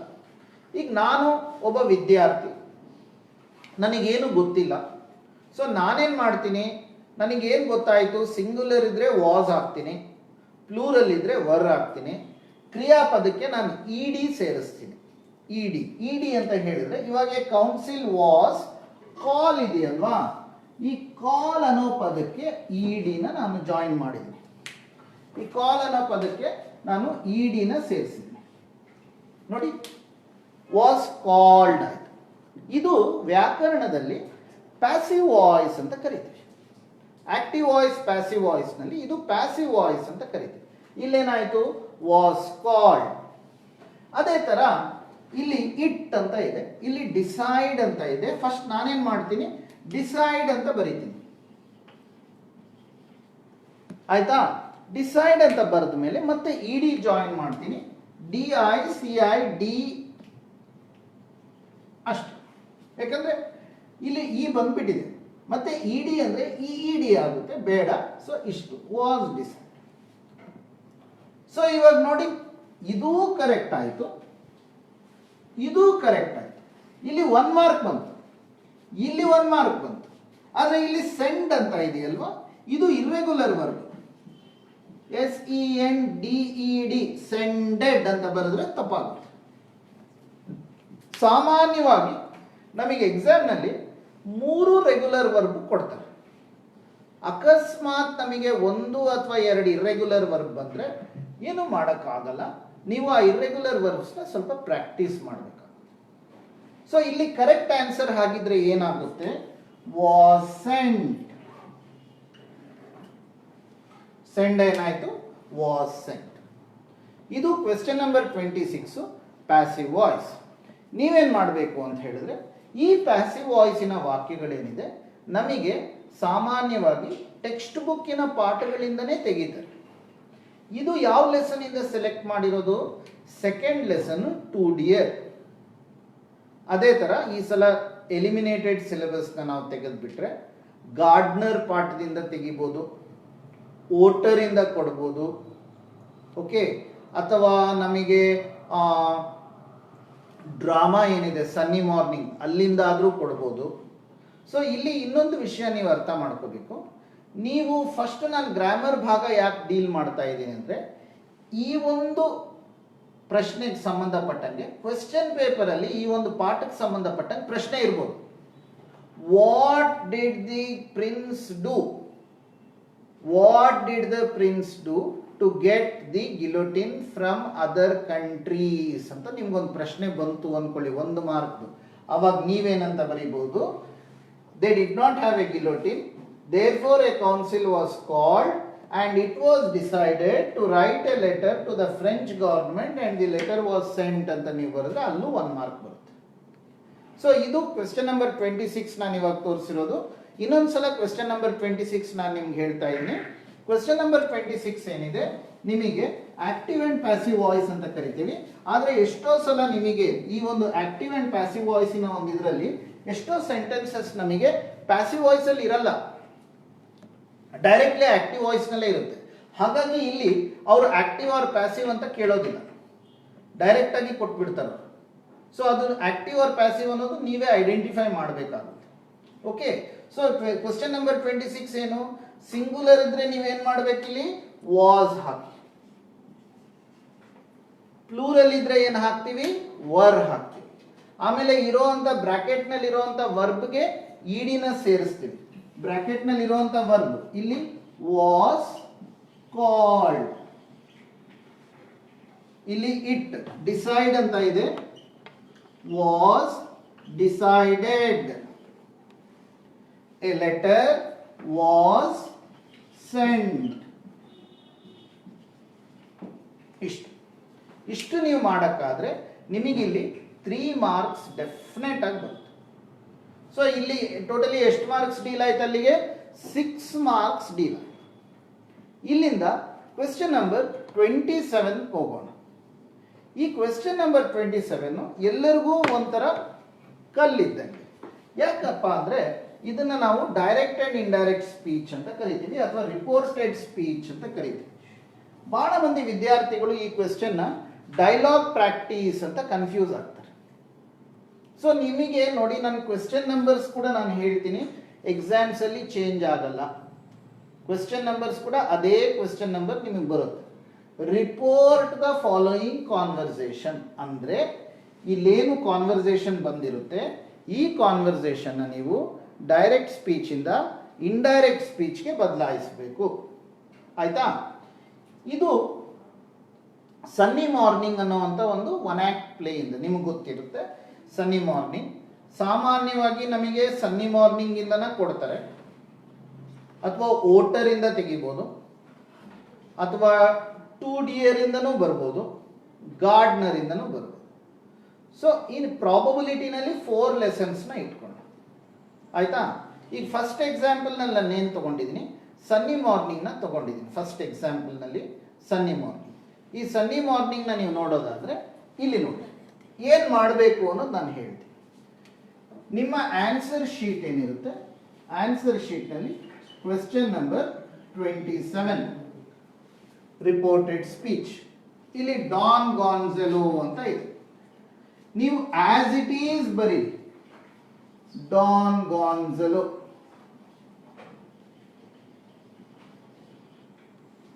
ಆಯ್ತಾ? ಡಾನ್ ಗಾನ್ಜೆಲೋ ಅಂತ ಬರೆದ್ಬಿಟ್ಟು ನೀವೇನ್ ಮಾಡಿದ್ದೀರಾ, ಇಲ್ಲಿ ಐ ಅಂತ ಇದೆಯಲ್ಲ ಅದಕ್ಕಿಂತ ಮುಂಚೆ ಸೆಡ್ ಅನ್ನೋದು ಸೇರಿಸಿ, ಸೆಡ್ ದಟ್ ಅನ್ನೋದು ಹಾಕಿ. ನಾನು ಸಿಂಪಲ್ ಆಗಿ ಹೇಳ್ತಾ ಇದ್ದೀನಿ. ನಾನು ಅವಾಗ ಹೇಳ್ದಂಗೆ ಇವಾಗ ನಮ್ಮ ಟಾರ್ಗೆಟ್ ಏನು ಮಾಡ್ತಾ ಇದ್ದೀವಿ ಅಂತ ಹೇಳಿದ್ರೆ, ನಮಗೆ ಗ್ರಾಮರಲ್ಲಿ 50-50 ಮಾರ್ಕ್ಸ್ ಬಂದರೆ ಬಹಳ ಸಂತೋಷ. ಆದರೆ ಇರುವಂಥ ಪರಿಸ್ಥಿತಿನಲ್ಲಿ ನನಗೆ ಎಷ್ಟು ಮ್ಯಾಕ್ಸಿಮಮ್ ಆಗುತ್ತೆ ಅಷ್ಟು ನಾನು ಪ್ರಯತ್ನ ಮಾಡ್ತೀನಿ. ಸೊ ಹಾಗಾಗಿ ಡಾನ್ ಗಾನ್ಜೆಲೋ ಆದಮೇಲೆ ನಾನೇನು ಮಾಡಿದೆ, ಇಲ್ಲಿ ಸೆಡ್ ಅಂತ ಹಾಕಿದೆ. ಇಲ್ಲಿ ನೋಡಿ ನಿಮಗೆ ಕ್ವೆಶ್ಚನ್ ಮಾರ್ಕ್ ಇಲ್ಲ, ಆದರೆ ಇಲ್ಲಿ ಕ್ವೆಶ್ಚನ್ ಮಾರ್ಕ್ ಇದೆ. ಇಲ್ಲಿ ಕ್ವೆಶ್ಚನ್ ಮಾರ್ಕ್ ಇಲ್ಲ, ಇಲ್ಲಿ ಕ್ವೆಶ್ಚನ್ ಮಾರ್ಕ್ ಇದೆ. So Don Gonzalo said that. ಆಯ್ತಾ? ಇವಾಗ ನೋಡಿ ನಾನೇನು ಮಾಡ್ತೀನಿ, ಐ ಪ್ರಥಮ ಪುರುಷ, ಇದನ್ನು ನಾವೇನಂತ ಕರಿತೀವಿ, ಪ್ರಥಮ ಪುರುಷ. ಸೊ ಐ ಇರೋದೇನಾಯ್ತು, ಹೀ ಆಗಿ ಬದಲಾಯಿತು. ಐ ಇರೋದೇನಾಯ್ತು, ಹೀ. ಭೂತಕಾಲಕ್ಕೆ ಹೋಗುತ್ತೆ, ಆಮ್. ಡೈರೆಕ್ಟ್ ಸ್ಪೀಚು ಸಾಮಾನ್ಯವಾಗಿ ನಮಗೆ ವರ್ತಮಾನ ಕಾಲದಲ್ಲಿ ಇರುತ್ತೆ, ಪ್ರೆಸೆಂಟ್ ಅಲ್ಲೇ ಇರುತ್ತೆ. ಇವಾಗ ಪ್ರೆಸೆಂಟ್ ಅಲ್ಲಿರೋದನ್ನ ಇಂಡೈರೆಕ್ಟ್ ಸ್ಪೀಚ್, ರಿಪೋರ್ಟೆಡ್ ಸ್ಪೀಚ್ ನಲ್ಲಿ ಏನಾಗುತ್ತೆ, ಭೂತಕಾಲಕ್ಕೆ ಹೋಗುತ್ತೆ. ಇವಾಗ ನಮ್ಗೊಂದು ಪ್ರಶ್ನೆ ತಗೊಳ್ಳೋಣ, ಏನಿದು ರಿಪೋರ್ಟೆಡ್ ಸ್ಪೀಚ್ ಅಂದ್ರೆ? ನಾನು ನಿಮಗೆ ಹೇಳಿರೋ ಮಾತುಗಳನ್ನ ನೀವು ಬೇರೆಯವ್ರಿಗೆ ಹೇಳ್ತೀರಾ, ಅಷ್ಟೇ ರಿಪೋರ್ಟೆಡ್ ಸ್ಪೀಚ್. ನಾನು ನಿಮಗೇನು ಹೇಳ್ತೀನಿ, ಇವತ್ತು ನಾನು ಬರೋದಿಲ್ಲ ಅಂತ ಹೇಳ್ತೀನಿ. ಅದನ್ನ ನೀವೇನ್ ಮಾಡ್ತೀರಾ, ನಾನು ಇವತ್ತು ಬರೋದಿಲ್ಲ, I will not come today. ಆಯ್ತಾ? ನೀವೇನ್ ಮಾಡ್ತೀರಾ, ನೀವು ಬೇರೆಯವ್ರಿಗೆ ಹೇಳಬೇಕಾದ್ರೆ ನಾನು ಹೇಳ್ತಾ ಇದ್ದೀನಿ, ನೀವು ಐ ಅಂತ ಹೇಳಕ್ಕಾಗಲ್ಲ, ನನ್ನ ಬಗ್ಗೆ ಬೇರೆಯವ್ರಿಗೆ ಹೇಳ್ಬೇಕಲ್ವಾ. ಅವಾಗ ನೀವೇನ್ ಮಾಡ್ತೀರಾ, ಐನ ಹೀ ಮಾಡ್ಬಿಡ್ತೀರಾ. ಐನ ನೀವೇನ್ ಮಾಡ್ತೀರಾ, ಹೀ. ವಿಲ್ನ ವುಡ್. ಯಾಕಂದ್ರೆ ನಾನು ನಿಮಗೆ ಹೇಳಿದ್ಮೇಲೆ ನೀವು ಇನ್ನೊಬ್ರಿಗೆ ಹೇಳ್ತಾ ಇದ್ದೀರಾ, ನಾನು ಹೇಳೋದಕ್ಕಿಂತ ಮುಂಚೆ ನೀವು ಹೇಳ್ತಾ ಇಲ್ಲ. ನಾನು ಹೇಳಿದ್ಮೇಲೆ I will not come today ಅಂತ ನಾನು ಹೇಳಿದ್ಮೇಲೆ ನೀವು ಬೇರೆಯವ್ರಿಗೆ ಹೇಳ್ತಾ ಇದ್ದೀರಾ. ಸೊ ವರ್ತಮಾನ ಕಾಲದಿಂದ ಭೂತಕಾಲಕ್ಕೆ ನೀವು ಪರಿವರ್ತನೆ ಮಾಡಬೇಕು, ಪ್ರೆಸೆಂಟ್ ಇಂದ ಪಾಸ್ಟ್. ಈ ಮಾಡೆಲ್ ಆಕ್ಸಿಲರಿ ವಿಲ್ ಏನಾಗುತ್ತೆ, ವುಡ್ ಆಗುತ್ತೆ. ಇನ್ನೇನೂ ಚೇಂಜ್ ಇಲ್ಲ, ಆಸ್ ಇಟ್ ಈಸ್ ನೀವು ಹಾಕಿ. I would not come, he would not come. ಇವಾಗ ಏನಾಯ್ತು, ನಾನು ಟುಡೇ ಅಂತ ಹೇಳ್ತೀನಿ, ನೀವು ಬೇರೆಯವ್ರಿಗೆ ಹೇಳ್ಬೇಕಾದ್ರೆ ನೀವೇನ್ ಮಾಡ್ತೀರಾ, ದಟ್ ಡೇ ಅಂತ ಹೇಳ್ತೀರಿ. he would not come that day ಅಂತ ಹೇಳ್ತೀವಿ. ಇಲ್ಲಿ ಈ ಟುಡೇ ಅನ್ನೋದೇನಿದೆ ಇದನ್ನ adverb of time ಅಂತ ಕರಿತೀವಿ. ಈ adverb of time ಏನಾಗುತ್ತೆ, ಟುಡೇ ಇರೋದು ದಟ್ ಡೇ ಆಗುತ್ತೆ. ಇದು ನೀವು ಫಂಡಮೆಂಟಲ್ಸ್, ನೀವು ನಿಮ್ಮ PUC second year work book ತಗೊಂಡ್ರೆ ಆ ವರ್ಕ್ ಬುಕ್ ಅಲ್ಲಿ ರಿಪೋರ್ಟೆಡ್ ಸ್ಪೀಚ್ ಅಂತ ಒಂದು ಚಾಪ್ಟರ್ ಇದೆ. ಈ ಚಾಪ್ಟರ್ ಅಲ್ಲಿ ಕೆಲವು ಫಂಡಮೆಂಟಲ್ಸ್ ನಿಮಗೆ ಕೊಟ್ಟಿದ್ದಾರೆ. ನೌ ಅಂತ ಇದ್ರೆ ದೆನ್ ಅಂತ ಆಗುತ್ತೆ, ಹಿಯರ್ ಅಂತ ಇದ್ರೆ ದೇರ್ ಅಂತ ಇರುತ್ತೆ. ದಿಸ್ ಇದ್ರೆ ದಟ್, ಈಸ್ ಇದ್ರೆ ವಾಸ್. ಏನೇನು ಬದಲಾವಣೆಗಳು? ಪ್ರತ್ಯಕ್ಷ ವರದಿ ಡೈರೆಕ್ಟ್ ಸ್ಪೀಚ್, ಪ್ರತ್ಯಕ್ಷ ವರದಿಯಿಂದ ಅಪ್ರತ್ಯಕ್ಷ ವರದಿಗೆ ನೀವು ಬದಲಾಯಿಸಬೇಕಾದ್ರೆ ಏನೇನು ಬದಲಾವಣೆಗಳು ಮಾಡಬೇಕು ಅನ್ನೋದು ಆ ಒಂದು ಪರ್ಟಿಕ್ಯುಲರ್ ಚಾಪ್ಟರ್ ಅಲ್ಲಿ ನಿಮಗಿದೆ ವರ್ಕ್ ಬುಕ್ ಅಲ್ಲಿ. ನೀವು ಆ ಒಂದು ಚಾಪ್ಟರ್ ಮೇಲೆ ಸ್ವಲ್ಪ ನೀವು ವರ್ಕ್ ಮಾಡಿದ್ರೆ ನಿಮಗೆ ಇಲ್ಲಿ ಅನುಕೂಲ. ಇವಾಗ ಡೈರೆಕ್ಟ್ ಆಗಿ ಪ್ರಶ್ನೆಗೆ ಬಂದ್ಬೇಡ. ಆವಾಗ ನಾನು ತೋರಿಸ್ದಂಗೆ ನಿಮಗೆ ಪ್ರಶ್ನೆ ನಾನು ತಗೊಂಡಾಗ ಈ ಕ್ವೆಶ್ಚನ್ ಏನಾಯ್ತು, ಇಲ್ಲಿ ಐ ಇರೋದು ಹಿ ಆಯ್ತು, ಆಮ್ ಇರೋದು ವಾಸ್ ಆಯ್ತು. As it is, he was fond of good versus. ಏನು ಚೇಂಜ್ ಇಲ್ಲ. ಏನ್ ಮಾಡ್ತಾ ಇದ್ದೀರಾ? ಡಾನ್ ಗಾನ್ಜೆಲೋ ಸೆಡ್, ಆಮೇಲೆ ದಟ್, ಎಲ್ಲದಕ್ಕೂ ಸೆಡ್ ದಟ್ ಅನ್ನೋದು ಈಗ ಸದ್ಯಕ್ಕೆ ಹಾಕೋಣ. ಈ ಸೆಡ್ ಅನ್ನೋದನ್ನ ನಾವು ರಿಪೋರ್ಟಿಂಗ್ ವರ್ಬ್ ಅಂತ ಕರಿತೀವಿ. ಅದು ನಮ್ಮ ಒಂದು ಅಪ್ಲಿಕೇಶನ್ಸ್ ಬೇಸಿಸ್ ಮೇಲೆ, ವಾಕ್ಯಗಳ ಆಧಾರದ ಮೇಲೆ ಅದು ಬದಲಾಗುತ್ತೆ. ಆದರೆ ನಾವು ಬಹಳ ರಿಪೋರ್ಟಿಂಗ್ ವರ್ಬ್ಸ್ ಇವಾಗ ತಗೊಂತಾ ಇಲ್ಲ. ಎರಡೇ ರಿಪೋರ್ಟಿಂಗ್ ವರ್ಬ್ಸ್ನ ತಗೊಂತಾ ಇದ್ದೀವಿ. ಒಂದು ಸೆಡ್, ಪ್ರಶ್ನಾರ್ಥಕ ಚಿಹ್ನೆ ಇದ್ರೆ ಕ್ವೆಶ್ಚನ್ ಅಷ್ಟೇ. So Don Gonzalo said that, that ನ ನೀವು ಹಾಕಿ. ಐ ಇರೋದೇನಾಯ್ತು? ಹಿ. ಸೊ ಇಲ್ಲಿ ಲಿಂಗ ನೋಡಿ, ಸ್ತ್ರೀಲಿಂಗ ಇದ್ರೆ ಶಿ, ಪುಲ್ಲಿಂಗ ಇದ್ರೆ ಹಿ, ಆಮ್ ಇರೋದು was, fond of good versus, full stop, ಮುಗೀತು. ಆಮೇಲೆ ಐ ಕಂಪೋಸ್ಡ್. ಇವಾಗ ನೀವೇನ್ ಮಾಡ್ತೀರಾ? ಈ ಐ ಅನ್ನೋದು ಅವಾಗ ಏನಾಯ್ತು? ಹಿ. ಇದು ಭೂತಕಾಲದಲ್ಲಿದೆ, ಪಾಸ್ಟ್ ಸಿಂಪಲ್ ಅಂತ ಕರೀತೀವಿ. ಈ ಪಾಸ್ಟ್ ಸಿಂಪಲ್ ಇರೋದು ಪಾಸ್ಟ್ ಪರ್ಫೆಕ್ಟ್ ಆಗುತ್ತೆ. ನಿಮಗೆ ಗೊತ್ತಾದ್ರೆ ಮಾಡಿ, ಆಯ್ತಾ? ನಿಮಗೆ ಗೊತ್ತಾದ್ರೆ ಹಿ ಹ್ಯಾಡ್ ಕಂಪೋಸ್ಡ್ ಅಂತ ಮಾಡಿ. ಸಮ್ ಇನ್ ಮೈ ಯೂತ್, ಅವನ, ನಾನು ನನ್ನ, ನಾನು ದಿಸ್ ಈಸ್ ಮೈ ಪೆನ್ ಅಂತ ಹೇಳ್ತೀನಿ. ನೀವು ಬೇರೆಯವ್ರಿಗೆ ಹೇಳ್ಬೇಕಾದ್ರೆ ಏನು ಹೇಳ್ತೀರಾ? ಇಟ್ ವಾಸ್ ಹಿಸ್ ಪೆನ್ ಅಂತ ಹೇಳ್ತೀರಾ. ಮೈ ಅಂತ ನಾನು ಹೇಳಿದಾಗ ನೀವು ಬೇರೆಯವ್ರಿಗೆ ಹೇಳ್ಬೇಕಾದ್ರೆ ಹಿಸ್ ಅಂತ ಹೇಳ್ತೀರಿ. ಅದೇ ಸ್ತ್ರೀಲಿಂಗ ಇದ್ರೆ ಅವರು ಮೈ ಅಂತ ಹೇಳಿದಾಗ ನೀವು ಅವಳ, ಹರ್ ಅಂತ ಹೇಳ್ತೀರಾ. ಸೊ ಇಲ್ಲಿ ಮೈ ಯೂತ್ ಇರೋದು ಹಿಸ್ ಯೂತ್. ಇಷ್ಟೇ. ನಿಮಗೆ ರಿಪೋರ್ಟೆಡ್ ಸ್ಪೀಚ್ ನಲ್ಲಿ 5 ಮಾರ್ಕ್ಸ್ ಇದೆ. ಬಹಳ ದೊಡ್ಡ ಕ್ವಾಂಟಮ್ ಆಫ್ ಮಾರ್ಕ್ಸ್ ಇದೆ. 5 ಮಾರ್ಕ್ಸ್ ಇದು ಬಹಳ ದೊಡ್ಡ ಕ್ವಾಂಟಮ್. ಈ ಒಂದು ಪ್ರಶ್ನೆನ ನೀವು ಪ್ರಯತ್ನ ಮಾಡಿದ್ರು ನಿಮಗೆ 3 ಮಾರ್ಕ್ಗಿನ ಕಡಿಮೆ ಅಂತೂ ಬರೋದಿಲ್ಲ. 3 ಮಾರ್ಕ್ಗಿನ ಕಡಿಮೆ ಬರೋಕ್ ಸಾಧ್ಯನೇ ಇಲ್ಲ. ಯಾಕಂದ್ರೆ ನೀವು ಕ್ರಿಯಾಪದಗಳನ್ನ ಮತ್ತೆ ಸರ್ವನಾಮಗಳನ್ನ ಬದಲಾಯಿಸ್ತಾ ಇದ್ದೀರಾ. ಇದು ಪ್ರೊನೌನ್ ಅಂತ ಕರಿತೀವಿ. ಈ ಮೈ ಅಂತ ಇರೋದು, ಐ ಅಂತ ಇರೋದು ಪ್ರೊನೌನ್, ಸರ್ವನಾಮ. ಕನ್ನಡದಲ್ಲಿ ಕೂಡ ನಾವು ಕಲ್ತಿರ್ತೀವಿ. ನಾಮಪದದ ಬದಲಾಗಿ ಇರುವಂತ ಪದನ ಸರ್ವನಾಮ ಅನ್ನುತ್ತೇವೆ. ಇಲ್ಲಿ ಐ ಅನ್ನೋದು ಇದೊಂದು ಪ್ರೊನೌನ್. ಈ ಪ್ರೊನೌನ್ ಏನಿದೆ ಚೇಂಜ್ ಆಗುತ್ತೆ. ಪ್ರಥಮ ಪುರುಷ ಐ, ಪ್ರಥಮ ಪುರುಷ ತೃತೀಯ ಪುರುಷಕ್ಕೆ ಬದಲಾಗುತ್ತೆ ಹಿ. ಅದೇ ತರ ದ್ವಿತೀಯ ಪುರುಷ ಯು, ಅದು ಕೂಡ ತೃತೀಯ ಪುರುಷಕ್ಕೆ ಬದಲಾಗುತ್ತೆ. ಸೊ ಅಷ್ಟು ನೀವು ನೋಡ್ಕೊಳ್ಳೋದಾದ್ರೆ ನಿಮಗೆ ಯಾವುದನ್ನ ರಿಪೋರ್ಟೆಡ್ ಸ್ಪೀಚ್ ಪ್ಯಾಸೇಜ್ ತಗೊಳ್ಳಿ, ನಿಮಗೆ 3, 4 ಅಥವಾ 5 ಸರ್ವನಾಮಗಳು ಬರುತ್ತೆ. ನೋಡಿ ಇಲ್ಲೇ ಒಂದು ಸೆಂಟೆನ್ಸ್ ನಲ್ಲಿ 1, 2, 3 ಸರ್ವನಾಮ ಬಂತು, ಪ್ರೊನೌನ್ಸ್. 3 ಚೇಂಜ್ ಮಾಡಿದ್ವಾ? ಡೋನಲ್ ವರ್ ದೇ ಗುಡ್ ಒನ್ಸ್, ಇಲ್ಲೇನು ಇಲ್ಲ. Don Gonzalo, why do you ask me such a question, ಇಲ್ಲಿ ಯು ಬಂದಿದೆ. ಮೀ, ಯು ಬಂದ್ಬಿಟ್ಟು ಲಾರಾ, ಮೀ ಬಂದ್ಬಿಟ್ಟು ಗಾನ್ಜೆಲೋ. ಮೀ ಅಂದ್ರೆ ಏನು? ನನ್ನನ್ನು. ಈ ನನ್ನನ್ನು ಏನಾಗುತ್ತೆ? ಅವನನ್ನು, ನನ್ನನ್ನು ಅವನನ್ನು. Me changes to him. ಇಲ್ಲಿ ಯು, ವೈ ಡಿಡ್, ಡೂ ಇರೋದೇನಾಗುತ್ತೆ? ಡಿಡ್. ಶಿ, ಆಸ್ಕ್ ಇರೋದು ಕ್ವೆಶ್ಚನ್. Why did, do.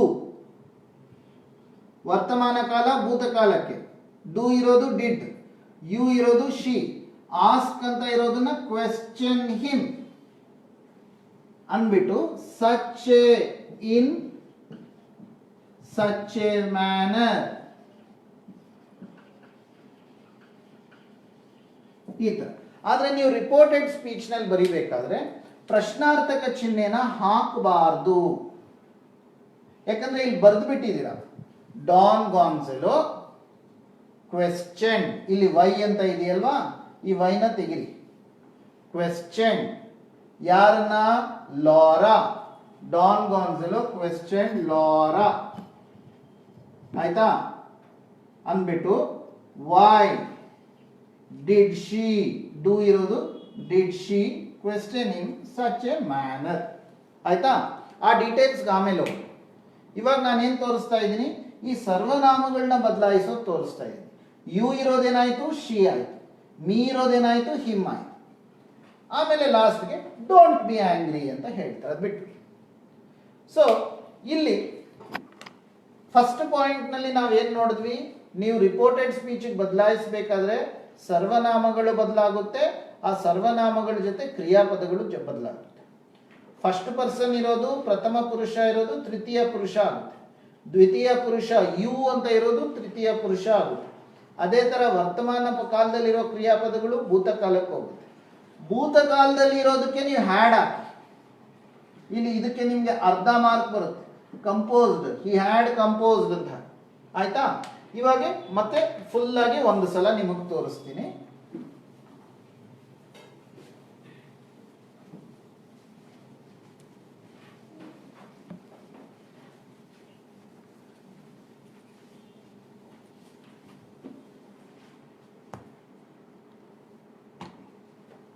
ಇಲ್ಲಿ ನೋಡಿ, ಇದು ಡೈರೆಕ್ಟ್ ಆಗಿ ರಿಪೋರ್ಟೆಡ್ ಸ್ಪೀಚ್ ನಲ್ಲಿರುವಂತಹ ಒಂದು ಪ್ಯಾರಾಗ್ರಾಫ್.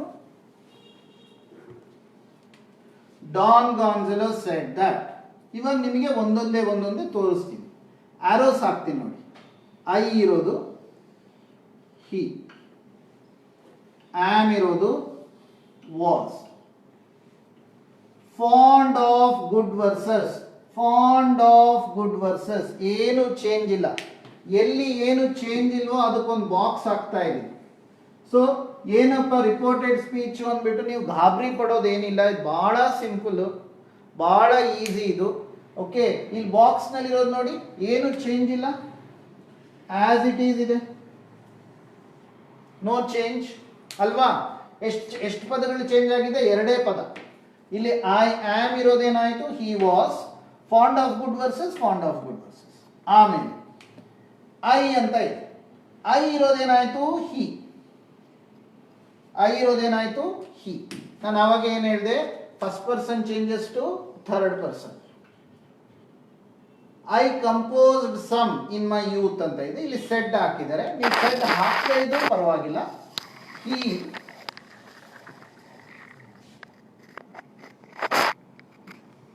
ತೆಗೆದಿದ್ದೀನಿ ನೋಡಿ. ಯಾಕೆ? ಇಲ್ಲಿ ಹಿ ಬಂದಿದೆ. He said that he had composed ಬೇಡ, he had composed some in his youth. ನೋಡಿ ಏನ್ ಬದಲಾವಣೆ ಆಯ್ತು? ಮತ್ತೆ ಬದಲಾಗದೆ ಇರೋದು ನೋಡಿ, ಇಷ್ಟು ಬದಲಾಗಿಲ್ಲ ನೋಡಿ, ಇಷ್ಟು ಬದಲಾಗಿಲ್ಲ, ಆಸ್ ಇಟ್ ಈಸ್ ಬಂದಿದೆ. ಆಯ್ತಾ? ಮೈ ಯೂತ್ ಅಂತ ಇದೆ ನೋಡಿ. ಮೈ ಯೂತ್ ಇರೋದೇನಾಗಿದೆ? ಹಿಸ್ ಯೂತ್ ಆಯ್ತು. ಮೈ ಯೂತ್ ಇರೋದೇನಾಯ್ತು? His youth. ಡೋನಲರಾ ಆಸ್ಕ್ಡ್, ಯಾಕಂದ್ರೆ ಕ್ವೆಶ್ಚನ್ ಮಾರ್ಕ್ ಇದೆ. ಇವಾಗ ಫಸ್ಟ್ 2 ಲೈನ್ಸ್ ಕಂಪ್ಲೀಟ್ ಮಾಡಿದ್ವಿ. ಈಗ ಸೆಕೆಂಡ್ ಪಾರ್ಟ್ ಬರ್ತಾ ಇದೆ. ಸೆಕೆಂಡ್ ಪಾರ್ಟ್ ಅಲ್ಲಿ ನೋಡೋಣ.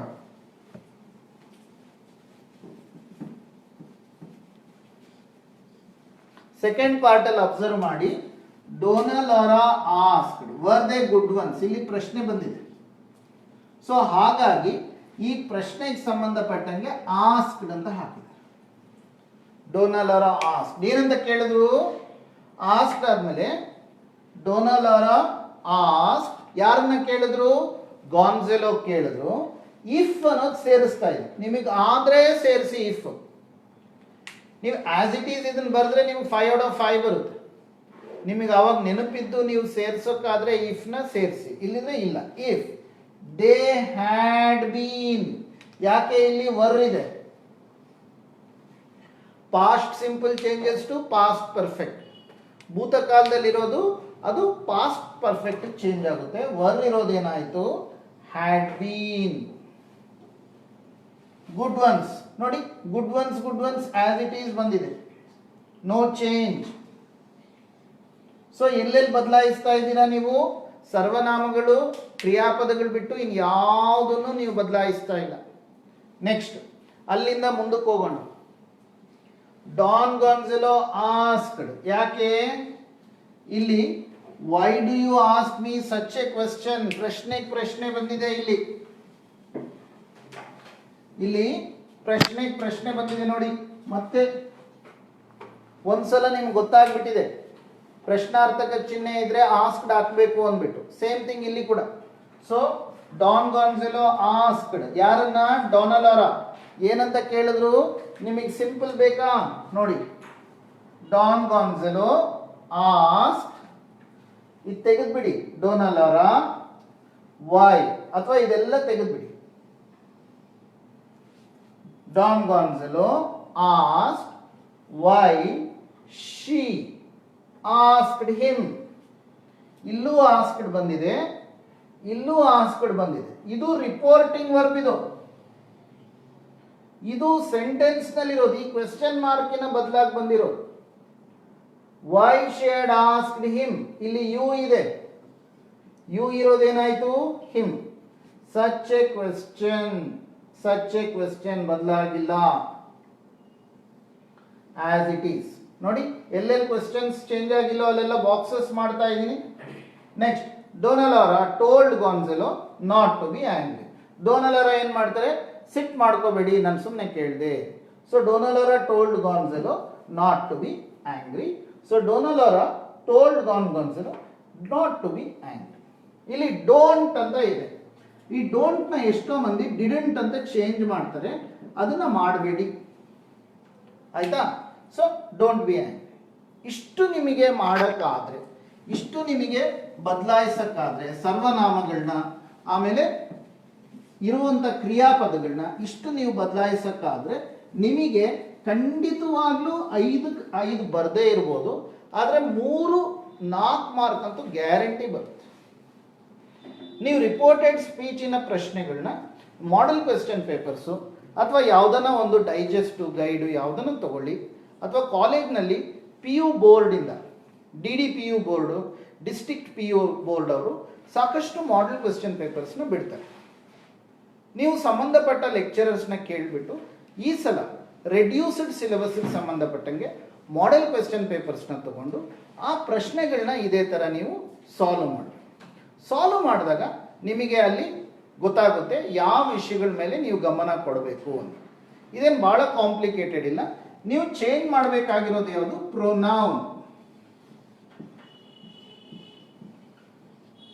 ಸರ್ವನಾಮಗಳು, ಆಮೇಲೆ ಕ್ರಿಯಾಪದಗಳು, ಅಷ್ಟೇ.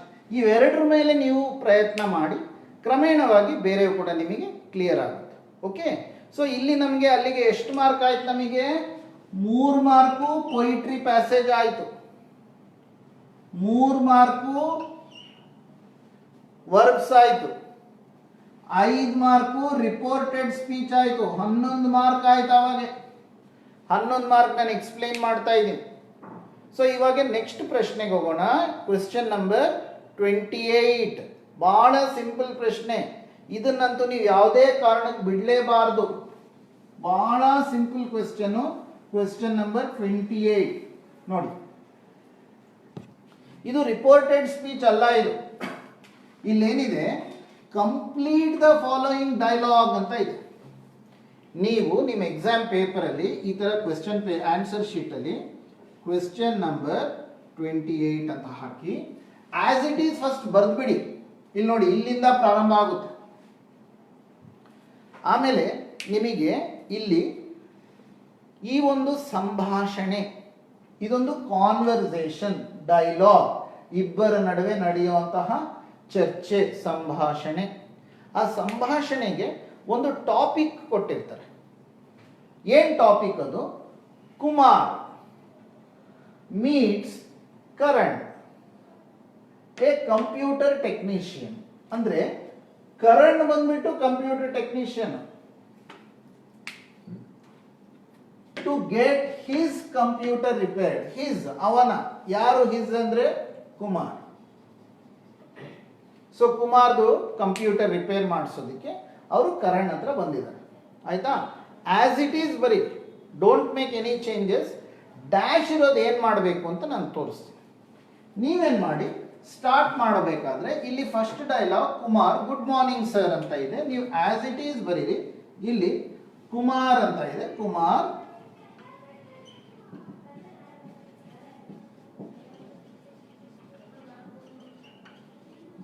Good morning sir. ಆಯ್ತಾ? ಇಲ್ಲಿ good morning sir, good morning sir, full stop. Next ಏನಾಯ್ತು? Karan good morning please be seated ಆದ್ಮೇಲೆ ಡ್ಯಾಶ್ ಇದೆ. ಮತ್ತೆ ನೀವು Karan good morning please be seated. ಯಾರನ್ನ ಬಂದಿದ ತಕ್ಷಣ ನಿಮಗೆ ಗುಡ್ ಮಾರ್ನಿಂಗ್ ಅಂತ ಹೇಳಿ ಅವ್ರು ಬಂದಿದ ತಕ್ಷಣ ನೀವು ಅವ್ರಿಗೆ ಏನು ಕೇಳ್ತೀರಾ? ಸುಮ್ಮನೆ ಅವ್ರಿಗೆ ಗುಡ್ ಮಾರ್ನಿಂಗ್ ಹೇಳಿ, ನೀವು ಅವ್ರನ್ನ ಹಾಗೆ ನೋಡಲ್ಲ. ನೀವು ಅವ್ರಿಗೆ ಏನು ಕೇಳ್ತೀರಾ? ಸರ್ ನಾನು ನಿಮ್ಗೆ ಏನು ಮಾಡಲಿ, ನಾನು ನಿಮಗೆ ಏನು ಮಾಡಲಿ? So good morning please be seated, what can I do for you? Simple readymade dialogue. ಅಷ್ಟು ನೀವು what can I do for you ಅನ್ನೋದು ಪ್ರಾಕ್ಟೀಸ್ ಮಾಡಿದ್ರೆ ನಿಮಗೆ 1 ಮಾರ್ಕ್ ಬರುತ್ತೆ. ಯಾಕಂದ್ರೆ ಇಲ್ಲಿ ನಿಮ್ಗೆ 4 ಮಾರ್ಕ್ ಇದೆ. 4 ಸೆಂಟೆನ್ಸ್ಗೆ 4 ಮಾರ್ಕ್. ಇಲ್ಲಿ ನೋಡಿ 1 2 3 4 4 ಡ್ಯಾಶಸ್ ಇದಾವೆ. 4 ಡ್ಯಾಶಸ್ಗೆ 4 ಮಾರ್ಕ್ಸ್. ಇದು ಕೂಡ ನಿಮಗೆ ನೆನಪಿದ್ರೆ PUC ಫಸ್ಟ್ ಇಯರ್ದು ಏನಾದರೂ ನಿಮ್ಮ ಹತ್ರ ಟೆಕ್ಸ್ಟ್ ಬುಕ್ ಇದ್ರೆ, ವರ್ಕ್ ಬುಕ್ ಇದ್ರೆ, ಆ ಫಸ್ಟ್ ಇಯರ್ ವರ್ಕ್ ಬುಕ್ಕಲ್ಲಿ ಸಾಕಷ್ಟು ಡೈಲಾಗ್ ಇದೆ. ಆ ಡೈಲಾಗ್ನ ನೀವು ಪ್ರಾಕ್ಟೀಸ್ ಮಾಡ್ಕೊಳ್ಳಿ. ಸೆಕೆಂಡ್ ಇಯರ್ ವರ್ಕ್ ಬುಕ್ಕಲ್ಲಿ ಕೂಡ ನಮಗೆ ಸಾಕಷ್ಟು ಡೈಲಾಗ್ ಇದ್ದಾವೆ, ಅದನ್ನು ಕೂಡ ನೀವು ಪ್ರಾಕ್ಟೀಸ್ ಮಾಡ್ಕೊಳ್ಳಿ ಸೆಕೆಂಡ್ ಇಯರ್ ವರ್ಕ್ ಬುಕ್ಕಲ್ಲಿ. ಸೊ ಸೆಕೆಂಡ್ ಇಯರ್ ವರ್ಕ್ ಬುಕ್ನ ನೀವು ಆಧಾರ ಆಗಿಟ್ಕೊಂಡ್ರೆ, ಸೆಕೆಂಡ್ ಇಯರ್ ಟೆಕ್ಸ್ಟ್ ಬುಕ್ನಲ್ಲಿ ಇರುವಂಥ ಕೊನೆಯಲ್ಲಿರುವಂಥ ಮಾಡೆಲ್ ಕ್ವೆಶ್ಚನ್ ಪೇಪರ್ನ ನೀವು ಬೇಸಿಸ್ ಆಗಿ ತಗೊಂಡ್ರೆ ನಿಮಗೆ ಸಪೋರ್ಟ್ ಮೆಟೀರಿಯಲ್ ಏನೂ ಇಲ್ಲದೆ ಇದ್ರೂ ಪರವಾಗಿಲ್ಲ. ನೀವು ಅದೇ ಸೇಮ್ ಫಾರ್ಮ್ಯಾಟ್ನ ನೀವು ಪ್ರಾಕ್ಟೀಸ್ ಮಾಡಬೇಕು. ಫಸ್ಟ್ ಇಯರ್ PUC ವರ್ಕ್ ಬುಕ್ಕಲ್ಲಿ ನಮಗೆ ಲ್ಯಾಂಗ್ವೇಜ್ ಫಂಕ್ಷನ್ಸ್ ಅಂತ ಇದೆ. ಆ ಲ್ಯಾಂಗ್ವೇಜ್ ಫಂಕ್ಷನ್ಸ್ನ ನೋಡ್ಕೋಬೇಕಾಗುತ್ತೆ. ಆಮೇಲೆ ಅಲ್ಲಿ ನಿಮಗೆ 15 ವೆರೈಟಿ ಆಫ್ ಕಾನ್ವರ್ಸೇಷನ್ಸ್ ಬರುತ್ತೆ. ಆ ಎಲ್ಲ ಕಾನ್ವರ್ಸೇಷನ್ಸ್ನ ನೀವು ನೋಡ್ಕೋಬೇಕು. ಏನು ನೋಡ್ಕೊಳ್ಳೋಕ್ಕಾಗಿಲ್ವಾ? ಸಿಂಪಲ್ ಆಗಿ ಎಷ್ಟಾಗುತ್ತೆ ಇಷ್ಟೇ ನೋಡಿ.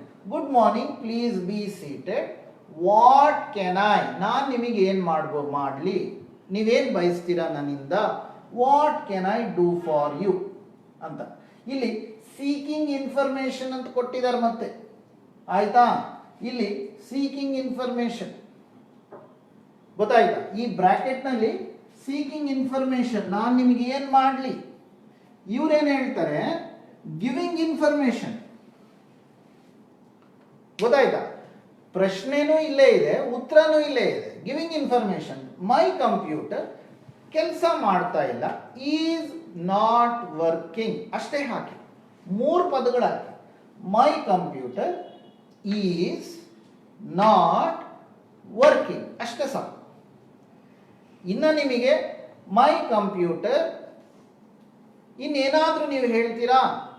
ಏನೋ ಒಟ್ಟು ಕೆಲಸ ಮಾಡ್ತಾ ಇಲ್ಲ ಅಂತ ಇಂಗ್ಲೀಷ್ನಲ್ಲಿ ನೀವು ಏನು ಹೇಳೋಕ್ಕಾಗುತ್ತೆ ಅದನ್ನು ಹೇಳಿ. ಕರಣ್ ಏನು ಹೇಳ್ತಾರೆ? Right now we R busy today. ಅಯ್ಯೋ ಇವಾಗ ನಮ್ಗೆ ಭಾಳ ಕೆಲಸ ಇದೆ ಸರ್, ನಮ್ಗೆ ಆಗಲ್ಲ, ಭಾಳ ಬ್ಯುಸಿ ಇದ್ದೀವಿ. Can you leave your PC with us? ನಿಮ್ಮ ಪರ್ಸನಲ್ ಕಂಪ್ಯೂಟರ್ನ ಇಲ್ಲಿ ಬಿಡ್ತೀರಾ ಫಾರ್ 2 days? 2 ದಿನ ಇಲ್ಲಿ ಬಿಟ್ಟು ಹೋಗ್ತೀರಾ? ರಿಪೇರ್ ಮಾಡಿಕೊಡ್ತೀವಿ. Can you leave it for 2 days? ನೋಡಿ Kumar, sorry I dash expressing disapproval. Expressing disapproval ಅಂದ್ರೆ ಆಗಲ್ಲ. ಆಗಲ್ಲ ಅನ್ನೋದಕ್ಕೆ ಏನು ಹೇಳ್ತೀರಾ? Sorry I cannot leave it. ಇಷ್ಟು ಬರೆಯಕ್ಕಾಗುತ್ತಾ? ಅಥವಾ sorry I cannot leave it, ಅಥವಾ ಸಾರಿ ಐ ನೀಡ್ ಇಟ್. ಯಾವುದನ್ನ ಹಾಕಿ, 3 ಪದಗಳು. Sorry I need it, sorry I cannot leave it. ಇಲ್ಲಿ ಸಾರಿ ಅಂತ ಅವರೇ ಹಾಕಿದ್ದಾರೆ, ಅವ್ರು ಬರ್ದಿರೋದು ನೀವು ಬರಿತಾ ಇದ್ದೀರಾ. 4 ಮಾರ್ಕ್ಸ್ ಬರುತ್ತೆ ನಿಮಗೆ. ಇಷ್ಟು ನೋಡಿ, ಅವಾಗ 1 ಮಾರ್ಕ್ ಮುಗೀತಿಲ್ಲಿ. Good morning please be seated ಅಲ್ಲಿ ಏನ್ ಮಾಡ್ತೀರಾ, what can I do for you. ಇಲ್ಲಿ my computer is not working, 2 marks. 3rd mark, sorry I cannot leave it, 3rd ಪ್ರಶ್ನೆ ಬಂತು. Last one, I am afraid you will have to go to another technician. ಇವಾಗ ಇದನ್ನ ನೀವೇನು touch ಮಾಡಕ್ ಹೋಗ್ಬೇಡಿ, ಇದನ್ನ ನೀವು ಏನು ಡಿಸ್ಟರ್ಬ್ ಮಾಡಕ್ ಹೋಗ್ಬೇಡಿ, ಆಸ್ ಇಟ್ ಈಸ್ ಬರೀರಿ ಇದನ್ನ. ಬಹಳ ಮಂದಿ ಸ್ಟೂಡೆಂಟ್ಸ್ ಏನ್ ಅನ್ಕೊಂತಾರೆ, ಇದು ಡೈರೆಕ್ಟ್ ಇಂಡೈರೆಕ್ಟ್ ಸ್ಪೀಚ್ ಅನ್ಕೊಂತಾರೆ, ಅದಲ್ಲ ಇದು. ಆಸ್ ಇಟ್ ಈಸ್ ಹೇಗಿದೆಯೋ ಹಾಗೆ ಬರೀರಿ ಇದನ್ನ, ಆಯ್ತಾ. ಇವಾಗ ಇಲ್ಲೊಂದು blank, ending conversation. I am afraid you will have to go to another technician ಅಂದ್ರೆ ಅವ್ರೇನ್ ಹೇಳ್ತಾರೆ, ಇಲ್ಲ ಸರ್ ಇವತ್ತು ಆಗಲ್ಲ, ನೀವು ಬೇರೆ ಯಾರಾದರೂ ಕಂಪ್ಯೂಟರ್ ಟೆಕ್ನಿಷಿಯನ್ ಹತ್ರ ಹೋಗಿ ಅಂತ. ಆಯ್ತು, ಅವಾಗ ನೀವೇನು ಹೇಳ್ತೀರಿ, ಓಕೆ ಥ್ಯಾಂಕ್ ಯು,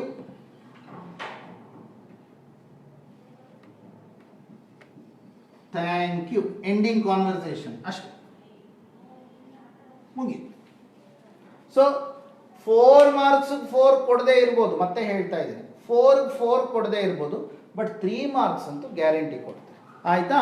ಇವಾಗ ಸ್ಕೀಮ್ ಆಫ್ ವ್ಯಾಲ್ಯೂಯೇಷನ್, ಇದನ್ನ ಈ ಒಂದು ಪ್ರಶ್ನೆ ಪತ್ರಿಕೆ ನಿಮಗೆ ಏನು ತಗೊಂಡಿದ್ದೀನಿ, ಇದು PU ಬೋರ್ಡಿನ ಒಂದು ಕ್ವೆಶ್ಚನ್ ಪೇಪರ್. ಇದು ಈ ಕ್ವೆಶ್ಚನ್ ಪೇಪರ್ನಲ್ಲಿ ಅವರು ಸ್ಕೀಮ್ ಆಫ್ ವ್ಯಾಲ್ಯೂಯೇಷನ್ ಕೂಡ ಕೊಟ್ಟಿದ್ದಾರೆ. ಸ್ಕೀಮ್ ಆಫ್ ವ್ಯಾಲ್ಯೂಯೇಷನ್ ನಲ್ಲಿ ನೋಡಿ ಹೇಗಿದೆ. ಇವಾಗ ಇದು 4 ಮಾರ್ಕ್ಸ್ ಕ್ವೆಶ್ಚನ್, ಬಹಳ ಸಿಂಪಲ್ ಕ್ವೆಶ್ಚನ್, ನಿಮಗೆ ಡೆಫಿನೆಟ್ಲಿ 4 ಬರುತ್ತೆ. ನಾನು ಆವಾಗ ಹೇಳಿದೆ, ಇಲ್ಲಿ ನೋಡಿ, ಗುಡ್ ಮಾರ್ನಿಂಗ್ ಸರ್ ಅಂತಿದೆಯಾ, Kumar meets Karan, good morning sir, no change as it is. Good morning please be seated, good morning please be seated, what is the matter, problem ಅಷ್ಟೇ. ವಾಟ್ ಈಸ್ ದಿ ಮ್ಯಾಟರ್, ಏನ್ ಸಮಾಚಾರ, what is the problem, what can I do for you, ಯಾವುದನ್ನ ಹಾಕಿ. Seeking information, Kumar my computer has stopped working since this morning. ಇಲ್ಲಿ ಈ dash ನಲ್ಲಿ ಇಷ್ಟು ನೀವು ಮೈ ಕಂಪ್ಯೂಟರ್ ಈಸ್ ನಾಟ್ ವರ್ಕಿಂಗ್, ಸಾಕು. ಯಾವಾಗಿಂದ ಕೆಲಸ ಮಾಡ್ತಾ ಇಲ್ಲ ಅವರು, ಸಿನ್ಸ್ ದಿಸ್ ಮಾರ್ನಿಂಗ್. ಸೇರ್ಸಕ್ಕಾಯ್ತಾ ಸೇರಿಸಿ, ಸೇರ್ಸಕ್ಕಾಗಿಲ್ವಾ ವರಿ ಮಾಡಬೇಡಿ. Next Karan, right now we are too busy, can you leave the PC, ಅದಾಯ್ತು. Next sorry I can't do so, I need it urgently. ಇಲ್ಲಿರೋದು ಇಲ್ಲಿ ಬಂದಿದೆ, ಬಿಡಕ್ ಆಗಲ್ಲ, ನಮಗೆ ಅರ್ಜೆಂಟ್ ಆಗಬೇಕು, I can't do so, I need it urgently. Next I am afraid you will have to go to another technician. ಈ blank ನಲ್ಲಿರೋದು ಇದು. Okay thank you. ಇಷ್ಟು ನೋಡಿ, ಇದು ನಿಮಗೆ ಸ್ಕೀಮ್ ಆಫ್ ವ್ಯಾಲ್ಯೂಯೇಷನ್ ಬೋರ್ಡಲ್ಲಿ ಈ ತರ ನೀವು ಬರೆದ್ರೆ ನಿಮಗೆ 4 ಔಟ್ ಆಫ್ 4 ಬರುತ್ತೆ. ಗೊತ್ತಾಗ್ತಾ ಇದೆಯಾ? So 4 out of 4. ಅವಾಗ ನಾವು ಎಲ್ಲಿ ಯಾವ್ದಾವ್ದು ತಗೊಂಡ್ವಿ, poetry comprehension, verbs, reported speech plus conversation. ಇಷ್ಟಾಯ್ತು. 9 + 6 15 ಮಾರ್ಕ್ ಆಯ್ತು. ನೀವು ಬಾರ್ಡರ್ ಲೈನ್ ಕ್ರಾಸ್ ಮಾಡೋದಕ್ಕೆ ಎಷ್ಟು ಮಾರ್ಕ್ಸ್ ಬೇಕು ನಿಮಗಿನ್ನ? ಬರೀ 20 ಮಾರ್ಕ್ ಬೇಕಷ್ಟೇ. ಅವಾಗ 15 ಮಾರ್ಕ್ ಆಯ್ತು ನಿಮಗೆ. ಗೊತ್ತಾಯ್ತಾ? ಈ 15 ಮಾರ್ಕಲ್ಲಿ ನೀವು ಪ್ರಯತ್ನ ಮಾಡಿದ್ರೆ, ನೀವು ಒಂದು ಅಟೆಂಪ್ಟ್ ಮಾಡಿಬಿಟ್ರೆ 15ಕ್ಕೆ ನೀವು ಎಷ್ಟು ಪ್ರಯತ್ನ ಮಾಡಿದ್ರು ನೀವು 11 ಅಥವಾ 12 ಕಡಿಮೆ ಅಂತೂ ಬರಲ್ಲ. ಇದಕ್ಕಿಂತ ಕಡಿಮೆ ತಗೊಳ್ಳೋದಕ್ಕೆ ನೀವು ಸಾಧ್ಯ ಇಲ್ಲ. 15ಕ್ಕೆ ನಾನು ಹೇಳೋದು. ಇಷ್ಟು ನೀವು ಟಿಪ್ಸ್ನ ನೀವು ಫಾಲೋ ಮಾಡಿದ್ರೆ ಆಯ್ತು. ಆಯ್ತಾ? ಇಲ್ಲಿಂದ ಒಂದು ಹೆಜ್ಜೆ ಮುಂದಕ್ಕೆ ಹೋಗೋಣ.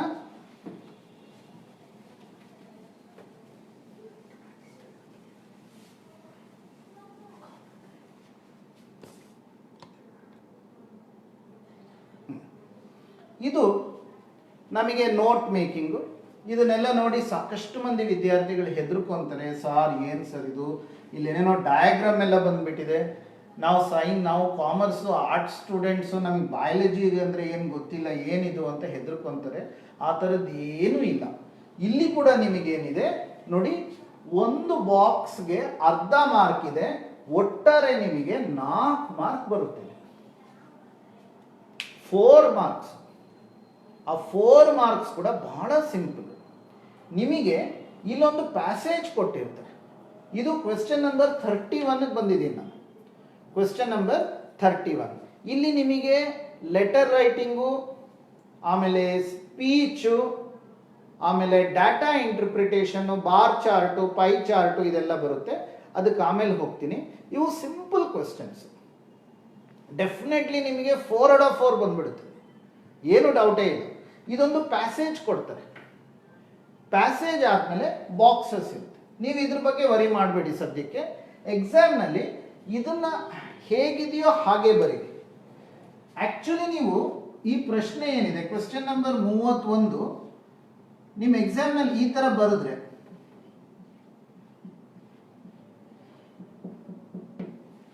ಈ ತರ ಬರೆದು ಬಾಕ್ಸ್ ನಂಬರ್ 1 ನಲ್ಲಿ ಏನ್ ಬರುತ್ತೆ, 2 ನಲ್ಲಿ ಏನ್ ಬರುತ್ತೆ, ಈ ತರ ಬರೆದ್ರು ನಿಮ್ಗೆ ಮಾರ್ಕ್ಸ್ ಕೊಡ್ತಾರೆ. 4 ಔಟ್ ಆಫ್ 4 ಕೊಡ್ತಾರೆ. ಗೊತ್ತಾಯ್ತು? ಆದ್ರೆ ಕೆಲವು ಸ್ಟೂಡೆಂಟ್ಸ್ಗೆ ಭಯ ಆಗ್ಬಿಡುತ್ತೆ. ಸರ್ ನಮಗೆ ಇಲ್ಲಿ ಬಾಕ್ಸಸ್ ಕೊಟ್ಟು ನೀವು ಹಿಂಗೆ ಬರೀರಿ ಅಂತ ಹೇಳ್ತೀರಾ, ಕೊಡ್ತಾರೋ ಇಲ್ಲೋ. ಅದಕ್ಕೆ ನಿಮಗೆ ಈ ತರ ಬರೀರಿ ಬೇಡವಾ, ನೀವೇನ್ ಮಾಡಿ ಅವಾಗ ನಿಮ್ಮ ಆನ್ಸರ್ ಶೀಟ್ ನಲ್ಲಿ ಆಸ್ ಇಟ್ ಈಸ್ ನ ನೀವು ಫಸ್ಟ್ ಬಾಕ್ಸ್ ನ ಬಿಡಿಸ್ಕೋಬೇಕು. ಅಲ್ಲಿ ಏನೇನು ಬರ್ದಿದ್ದಾರೆ ಅದೆಲ್ಲ term, resource, derived from 1 2, it means IT ಅಲ್ಲ ಅದು, ಇಟ್ ಮೀನ್ಸ್. ಆಮೇಲೆ ಸೋರ್ಸಸ್ ಆಫ್ ಎನರ್ಜಿ, ಆಯ್ತಾ, ಶಕ್ತಿ, ಎನರ್ಜಿ ಎಲ್ಲಿಂದ ಬರುತ್ತೆ, present on the earth deposit, ಭೂಮಿ ಮೇಲೆ ಎಲ್ಲೆಲ್ಲಿರುತ್ತೆ, ಬೇಸಿಕ್ ನೀಡ್ಸ್ ಆಫ್ ಎಕ್ಸಿಸ್ಟೆನ್ಸ್, ನಾವು ಅಸ್ತಿತ್ವದಲ್ಲಿ ಇರಬೇಕಾದ್ರೆ ನಮಗೆ ಏನೇನು ಬೇಕು, ಬೇಸಿಕ್ ಮೂಲಭೂತ ಸೌಕರ್ಯಗಳು 6 7 8. ಆಯ್ತಾ? ಇವಾಗ ನೀವೇನ್ ಮಾಡಬೇಕು ಅಂದ್ರೆ ಈ ಪದಗಳನ್ನ ನೋಡಬೇಕು. The term resource derived from ಅಂತ ಇದೆಯಲ್ಲ, ಇದನ್ನ ಹಾಗೆ ಇಲ್ಲಿ ನೋಡಿ. The term resource is derived from French ಅಂತ ಇದೆ. ಗೊತ್ತಾಯ್ತು? The term resource is derived from French. ಈ ಫ್ರೆಂಚ್ ಅನ್ನೋ ಪದ ಇದೆಯಲ್ವಾ, ಇದನ್ನು ಇಲ್ಲಿ ಬರೀಬೇಕು. ಮುಗಿ, ಅರ್ಧ ಮಾರ್ಕ್ ಬಂತು. ಇಲ್ಲಿ ಫ್ರೆಂಚ್ ನೋಡಿ, the term resource derived from French. It means ಇಲ್ಲೇನಿದೆ, ಟೂಲ್ಸ್. ಅಷ್ಟೇ, ಮುಗಿ. ಸೊ ಇಲ್ಲಿ ಏನಿದೆ, ಇದು 1 ಆಯ್ತು,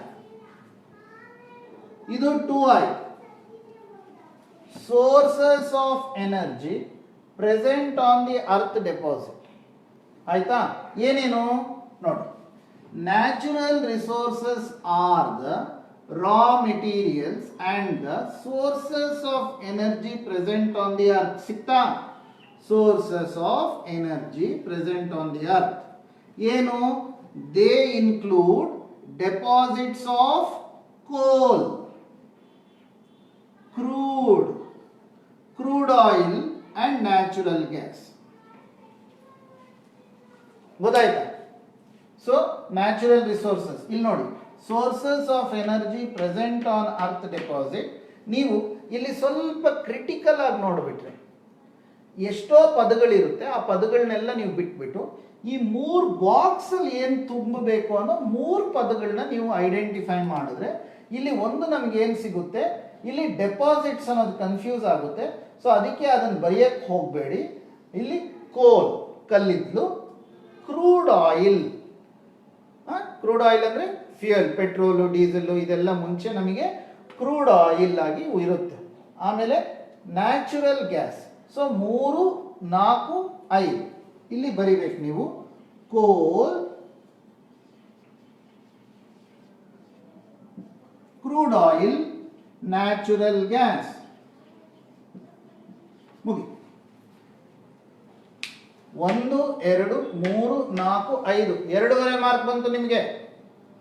2.5 ಮಾರ್ಕ್ ಬಂತು. ಅವಾಗೆ ಇನ್ಯಾವುದಿದೆ? Basic needs of existence. ಮನುಷ್ಯ ಬದುಕಬೇಕಂದ್ರೆ ಮೂಲಭೂತವಾಗಿ ಏನೇನು ಬೇಕು? The basic needs of our existence such as, ಇಲ್ಲಿ ಮತ್ತೆ ಬಂತು ನೋಡಿ, ಬೇಸಿಕ್ ಇದೆಯಾ? ಇಲ್ಲಿ ಬೇಸಿಕ್ ಇದೆ. ನೀಡ್ಸ್ ಆಫ್ ಎಕ್ಸಿಸ್ಟೆನ್ಸ್ ಇದೆಯಾ? ನೀಡ್ಸ್ ಆಫ್ ಎಕ್ಸಿಸ್ಟೆನ್ಸ್ ಇದೆ. ಈ ಸಚ್ ಆಸ್ ನ ತೆಗೆದ್ರೆ air, water, soil which gives us food also ಅಂತ ಏನೇನೋ ಇದೆ. ಇದೆಲ್ಲ ಯಾವುದು ವರಿ ಮಾಡಬೇಡಿ ಸದ್ಯಕ್ಕೆ, ಇದೆಲ್ಲ ತೆಗೆದಾಕ್ಬೇಡ ಸದ್ಯಕ್ಕೆ. ನಮಗೆ ಬೇಕಾಗಿದ್ದೇನಪ್ಪ? ಇಲ್ಲಿ ಎಷ್ಟು ಬೇಕು? 6, 7, 8. 6 ಏರ್, 7 ವಾಟರ್, 8 ಸಾಯಿಲ್. ಸೊ ಇಲ್ಲಿ ನಾನು ಮತ್ತೆ ಬರೀತೀನಿ, ಏರ್ 6, ವಾಟರ್ 7, ಸಾಯಿಲ್. ಮುಗಿ.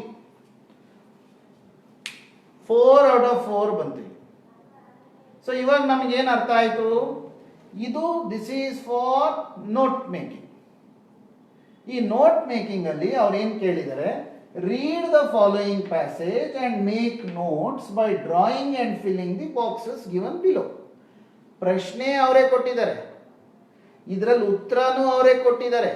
ಇದರಲ್ಲಿರೋ ಉತ್ತರನ, ಆನ್ಸರ್ನ ನೀವು ಓದ್ಬಿಟ್ಟು ಇಲ್ಲಿ ಬರೆಯಬೇಕು. ಇದಕ್ಕೆ ನೀವು 10ರಿಂದ 15 ನಿಮಿಷ ನೀವು ಖರ್ಚು ಮಾಡೋ ಅವಶ್ಯಕತೆ ಇಲ್ಲ. Maximum 5 minutes. ಇದಕ್ಕಿಂತ ಮುಂಚೆ ನೀವು ಯಾವುದಾದ್ರೂ ಗೈಡು ಅಥವಾ ವರ್ಕ್ ಬುಕ್, ನೀವು ವರ್ಕ್ ಬುಕ್ಕಲ್ಲಿ ಸಾಕಷ್ಟು ಪ್ರಶ್ನೆಗಳಿದೆ. ಆಮೇಲೆ ಕೆಲವು ಸಲ ವರ್ಕ್ ಬುಕ್ನಲ್ಲಿರೋ ಪ್ರಶ್ನೆಗಳನ್ನೇ ಕೊಟ್ಬಿಡ್ಬೋದು. ಪದ್ಯಗಳಿಗೆ ಸಂಬಂಧಪಟ್ಟಂಗೆ 3 ಮಾರ್ಕ್ಸ್ ಅವಾಗೆ ಫಸ್ಟ್ ಕ್ವೆಶ್ಚನ್ ತಗೊಂಡಲ್ಲ, ಅದು ಅಷ್ಟೇ. ನಮ್ಮ ವರ್ಕ್ ಬುಕ್ಕಲ್ಲಿ ಸುಮಾರು 15 ಪದ್ಯಗಳಿದೆ. ಆ 15 ಪದ್ಯಗಳನ್ನ ನೀವು ಓದಕ್ಕಾದ್ರೆ ಅದರಿಂದನೇ ಎಷ್ಟೋ ಪದ್ಯಗಳನ್ನ ತೆಗೀತಾರೆ. ಸೊ ನಮಗೆ ಒಂದು ರೀತಿ ಧೈರ್ಯ ಬರುತ್ತೆ. ಓಕೆ, ಇಲ್ಲಿಂದ ನೆಕ್ಸ್ಟ್ ಕ್ವೆಶ್ಚನ್ಗೆ ಹೋಗೋಣ.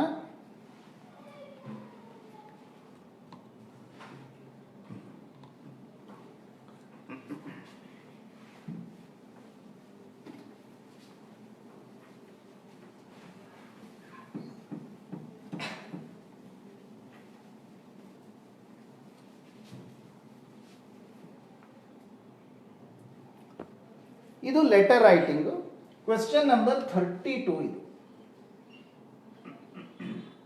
ಇದು 5 ಮಾರ್ಕ್ಸ್. ಆಯ್ತಾ? ನಿಮಗೆ ಇದು ಕೂಡ ಏನಿದೆ 5 ಮಾರ್ಕ್ಸ್ ಕ್ವೆಶ್ಚನ್. ಡೆಫಿನೆಟ್ ನಿಮಗೆ 5 ಮಾರ್ಕ್ಸ್ ಬರುತ್ತೆ. ಏನೂ ಸ್ಟ್ರೆಸ್ ಇಲ್ಲ, ಎಲ್ಲ ವಿಷಯಗಳು ಇಲ್ಲಿದೆ. ನೀವು ಬರೆಯುವಂತಹ ವಿಧಾನನ ಒಂದು 4 ಸಲ ಅಥವಾ 5 ಸಲ ಬರೆದು ಪ್ರಾಕ್ಟೀಸ್ ಮಾಡಿದ್ರೆ ಸಾಕು. ಆಯ್ತಾ? ಇಲ್ಲಿ ನಿಮ್ಮನ್ನು ಏನು ಕೇಳಿದಾರಂತ ಅಂದ್ರೆ, write a letter of application in response to the following advertisement which appeared in the Times of India dated 15th March 2015 ಅಂತ ಇದೆ. ಸೊ ಇದನ್ನ ನಾವು ಜಾಬ್ ಅಪ್ಲಿಕೇಶನ್ ಅಂತ ಕರಿತೀವಿ. ನೀವು PUC ಫಸ್ಟ್ ಇಯರ್ನಲ್ಲಿ ಅಫಿಷಿಯಲ್ ಲೆಟರ್ನ ಕಲ್ತಿರ್ತೀರಾ. ಇದು ಜಾಬ್ ಅಪ್ಲಿಕೇಶನ್. ಈ ಜಾಬ್ ಅಪ್ಲಿಕೇಶನ್ ನೀವು ಕಂಪ್ನಿಗಳಿಗೆ ನೀವು ನಿಮ್ಮ ಒಂದು ಕ್ವಾಲಿಫಿಕೇಶನ್ ನೀವು ಹಾಕಿ, ನೀವೆಲ್ಲಿ ಓದಿದ್ದೀರಾ ಅದನ್ನೆಲ್ಲ ಪ್ರಿಪೇರ್ ಮಾಡಿ, ನಿಮ್ಮ ರೆಸ್ಯೂಮ್ ಪ್ರಿಪೇರ್ ಮಾಡಿ, ನಾವು ಎಷ್ಟೋ ಕಂಪ್ನಿಗಳಿಗೆ ಲೆಟರ್ ಕೊಡ್ತೀವಿ. ಕೆಲಸ ಇದ್ರೆ ಅಲ್ಲಿ ಸೇರ್ಕೊಂತೀವಿ. ಇದು ಎಕ್ಸಾಮ್ ಪಾಯಿಂಟ್ ಆಫ್ ಪರ್ಪಸ್ನಿಂದ ಬಹಳ ಇಂಪಾರ್ಟೆಂಟ್, 5 ಮಾರ್ಕ್. ಮತ್ತು ನಮ್ಮ ಲೈಫ್ ಪಾಯಿಂಟ್ ಆಫ್ ವ್ಯೂ ಇಂದನೂ ಬಹಳ ಇಂಪಾರ್ಟೆಂಟ್. ಕೆಲಸಗಳೇ ಇಲ್ಲ, ಎಷ್ಟೋ ಕಡೆ ನಾವು ರೆಸ್ಯೂಮ್ಸ್ ಹಾಕಬೇಕು, ಲೆಟರ್ಸ್ ಹಾಕಬೇಕು. ನೀವು ಸಾಮಾನ್ಯವಾಗಿ ಕ್ಯಾಂಪಸ್ ಇಂಟರ್ವ್ಯೂಸ್ ಬಂದಾಗೆಲ್ಲ ನೋಡ್ತೀರಾ, ಸ್ಟೂಡೆಂಟ್ಸ್ ಇಷ್ಟಿಷ್ಟು ಪೇಪರ್ಗಳನ್ನ ಜಿರಾಕ್ಸ್ ಮಾಡಿಸ್ಕೊಂಡು ಮಾರ್ಕ್ಸ್ ಕಾರ್ಡ್ಸು ಎಲ್ಲ ತೊಗೊಂಡು ಬರ್ತಾರೆ. ಆದರೆ ಎಷ್ಟೋ ಕಂಪ್ನೀಸ್ ಆಯ್ತಪ್ಪ ನೀನು ಎಲ್ಲ ಇಟ್ಟಿದೀಯಾ, ಒಂದು ಕವರಿಂಗ್ ಲೆಟರ್ ಇಡ್ಲಿಲ್ವಲ್ಲ ಅಂತ ಕೇಳಿಬಿಡ್ತಾರೆ. ಕವರಿಂಗ್ ಲೆಟರ್, ಒಂದು ಲೆಟರು ಈ ಥರ, ಆ ಲೆಟರ್ನಲ್ಲಿ ನೀವು ಯಾರಿಗೆ ಬರೀತಾ ಇದ್ದೀರಾ, ಯಾವ ವಿಷಯದ ಬಗ್ಗೆ ಬರೀತಾ ಇದ್ದೀರಾ, ನಿಮಗೆ ಹೆಂಗೆ ಗೊತ್ತಾಯಿತು, ಆಮೇಲೆ ನಿಮ್ಮ ಒಂದು ಬೇಡಿಕೆ ಏನಿದೆ ಅದನ್ನಲ್ಲಿ ಇಡ್ತೀರ. ಮುಗೀತು. ಅಂದರೆ ಫಸ್ಟು ನೀವ್ಯಾರು ಎಕ್ಸಾಮ್ನಲ್ಲಿ ನೀವು ಯಾರು ಅಂತ ಹೇಳೋ ಅವಶ್ಯಕತೆ ಇಲ್ಲ. X X X Y Y Y ಅಷ್ಟೇ. ನಿಮ್ಮ ಹೆಸರೇನಪ್ಪ XXX, ನಿಮ್ಮ ಅಡ್ರೆಸ್ ಯಾವುದು YY. ಅವ್ರು ಏನಾದರೂ ಕ್ವೆಶ್ಚನ್ ಪೇಪರಲ್ಲಿ ಕೊಟ್ಟಿದ್ರೆ ನಿಮ್ಮ ಹೆಸರು ಅಡ್ರೆಸ್ ಎಲ್ಲ ಕೊಟ್ಟಿದ್ರೆ ಅವಾಗ ಮಾತ್ರ ಬರಿಬೇಕು, ಇಲ್ಲಿದ್ರೆ ಬರೆಯೋ ಅವಶ್ಯಕತೆ ಇಲ್ಲ. ಇದು ಫಸ್ಟ್ ನೀವು ಬರಿಬೇಕಾಗಿರೋದು ಫ್ರಮ್ ಅಡ್ರೆಸ್ ಅಂತೀವಿ ನೋಡಿ. ಮಾರ್ಜಿನ್ ಪಕ್ಕ ಕರೆಕ್ಟಾಗಿ ಬರಿ, ಲೆಫ್ಟ್ ಹ್ಯಾಂಡ್ ಮಾರ್ಜಿನ್ಗೆ ಅಂಟ್ಕೊಂಡು. ಇದು ನಿಮ್ಮ ಟೆಕ್ಸ್ಟ್ ಬುಕ್ ಅಲ್ಲೂ ಸಿಗುತ್ತೆ, ಮಾಡೆಲ್ ಕ್ವೆಶ್ಚನ್ ಪೇಪರ್ ನಿಮ್ಮ ವರ್ಕ್ ಬುಕ್ ಅಲ್ಲೂ ಸಿಗುತ್ತೆ. ಲೆಟರ್, ನಿಮ್ಮ ವರ್ಕ್ ಬುಕ್ ಅಲ್ಲಿರುವಂತ ಲೆಟರ್ನ ನೀವು ಪ್ರಾಕ್ಟೀಸ್ ಮಾಡಿ, ಬೇರೆ ಯಾವುದೂ ಅವಶ್ಯಕತೆ ಇಲ್ಲ. ಪರ್ಫೆಕ್ಟ್ ಆಗಿದೆ, ಅದನ್ನೇ ಪ್ರಾಕ್ಟೀಸ್ ಮಾಡಿ. ಸ್ವಲ್ಪ ನೀವು ಸೇರಿಸಬೇಕಾಗಿರೋದೇನು, ನಿಮಗೆ ಕೆಲವರಿಗೆ ಡೌಟ್ ಇರುತ್ತೆ, ಸರ್ ಫ್ರಮ್ ಬರಿಬೇಕಾ ಅಂದ್ಬಿಟ್ಟು. ಬರೆದ್ರೂ ಪರವಾಗಿಲ್ಲ, ಬರಿದೇ ಇದ್ರೂ ಪರವಾಗಿಲ್ಲ, ಫ್ರಮ್ ಬರೀ. ಅದಾದ್ಮೇಲೆ ಒಂದು ಲೈನ್ ಗ್ಯಾಪ್ ಬಿಟ್ಬಿಡಿ, ಬಿಟ್ಟು ಡೇಟ್ ಹಾಕಿ. ಏನಪ್ಪ ನಿಮ್ಗೆ ಯಾವಾಗ ಗೊತ್ತಾಯಿತು? 15th March 2015. ನೀವು ಆವತ್ತೇ ಬರೆಯೋದಿಲ್ಲ, 16th ಬರೀರಿ, ಆಸ್ ಇಟ್ ಈಸ್ ಬರೀರಿ. ನೋಡಿ ನಾನು ಹೆಂಗೆ ಬರೀತೀನಿ, 16th March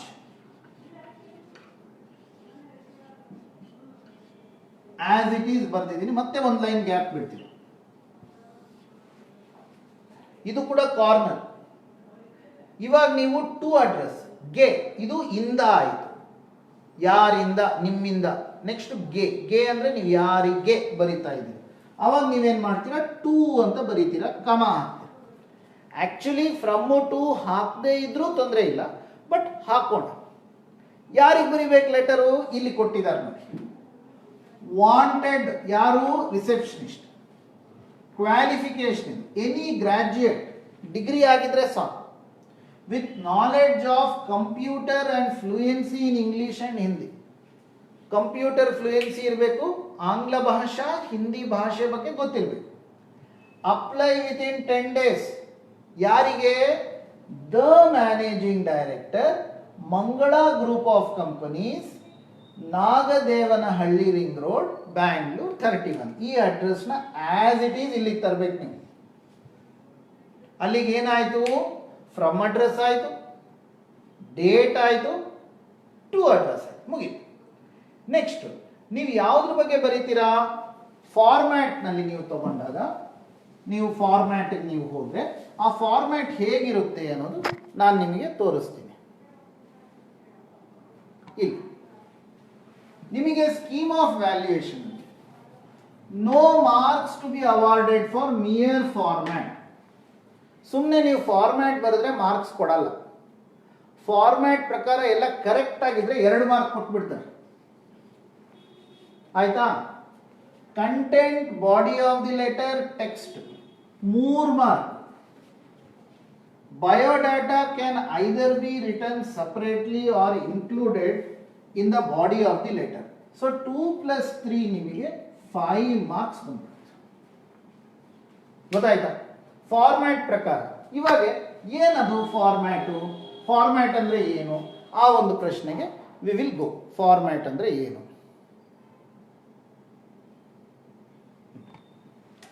ಇಲ್ಲಿ ಫಾಸ್ಟ್ ಆಗಿ ತೋರಿಸ್ತೀನಿ. ಇದು to address, sorry from address, XXX YYY. ಇಲ್ಲಿ ಡೇಟ್ ಬಂತು 16th March 2015. ಟು ಅಡ್ರೆಸ್, ಇಲ್ಲಿರೋ ಟು ಅಡ್ರೆಸ್ ಇಲ್ಲಿಗೆ ಬರುತ್ತೆ. To the managing, to the managing director,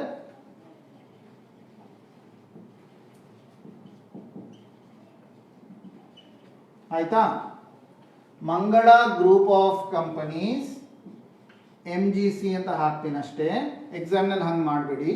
Nagadevanahalli ring road, N ring road,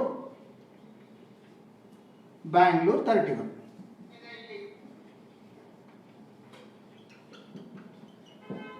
next ಇದಾಗಿದ ತಕ್ಷಣ ಸರ್ ಅಂತ ಬರೀ.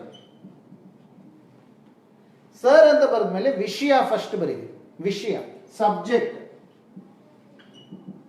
ಏನ್ ಸಬ್ಜೆಕ್ಟು, ನೀವೇನ್ ಮಾಡ್ತಾ ಇದ್ದೀರಾ, ಅಪ್ಲಿಕೇಶನ್ ಹಾಕ್ತಾ ಇದ್ದೀರಾ. ಏನ್ ಮಾಡ್ತಾ ಇದ್ದೀರಾ, ಅಪ್ಲಿಕೇಶನ್ ಇಲ್ಲಿ ಕೊಟ್ಟಿದ್ದಾರೆ. APPLICATION application. ಯಾರಿಗೆ? To the post of. ಯಾವ ಪೋಸ್ಟು? Receptionist post. ಇಷ್ಟು ಬರೀರಿ. Application to the post of receptionist. ಇದಾದ್ಮೇಲೆ ನಿಮಗೆ ಹೆಂಗ್ ಗೊತ್ತಾಯ್ತು? ಈ ಫಾರ್ಮ್ಯಾಟ್ನ ನಾನು ಜಾಗದ ಅಭಾವ ಇರೋದ್ರಿಂದ ಇದನ್ನ ವೈಪ್ ಮಾಡಿ ಮತ್ತೆ ಬರೀತೀನಿ.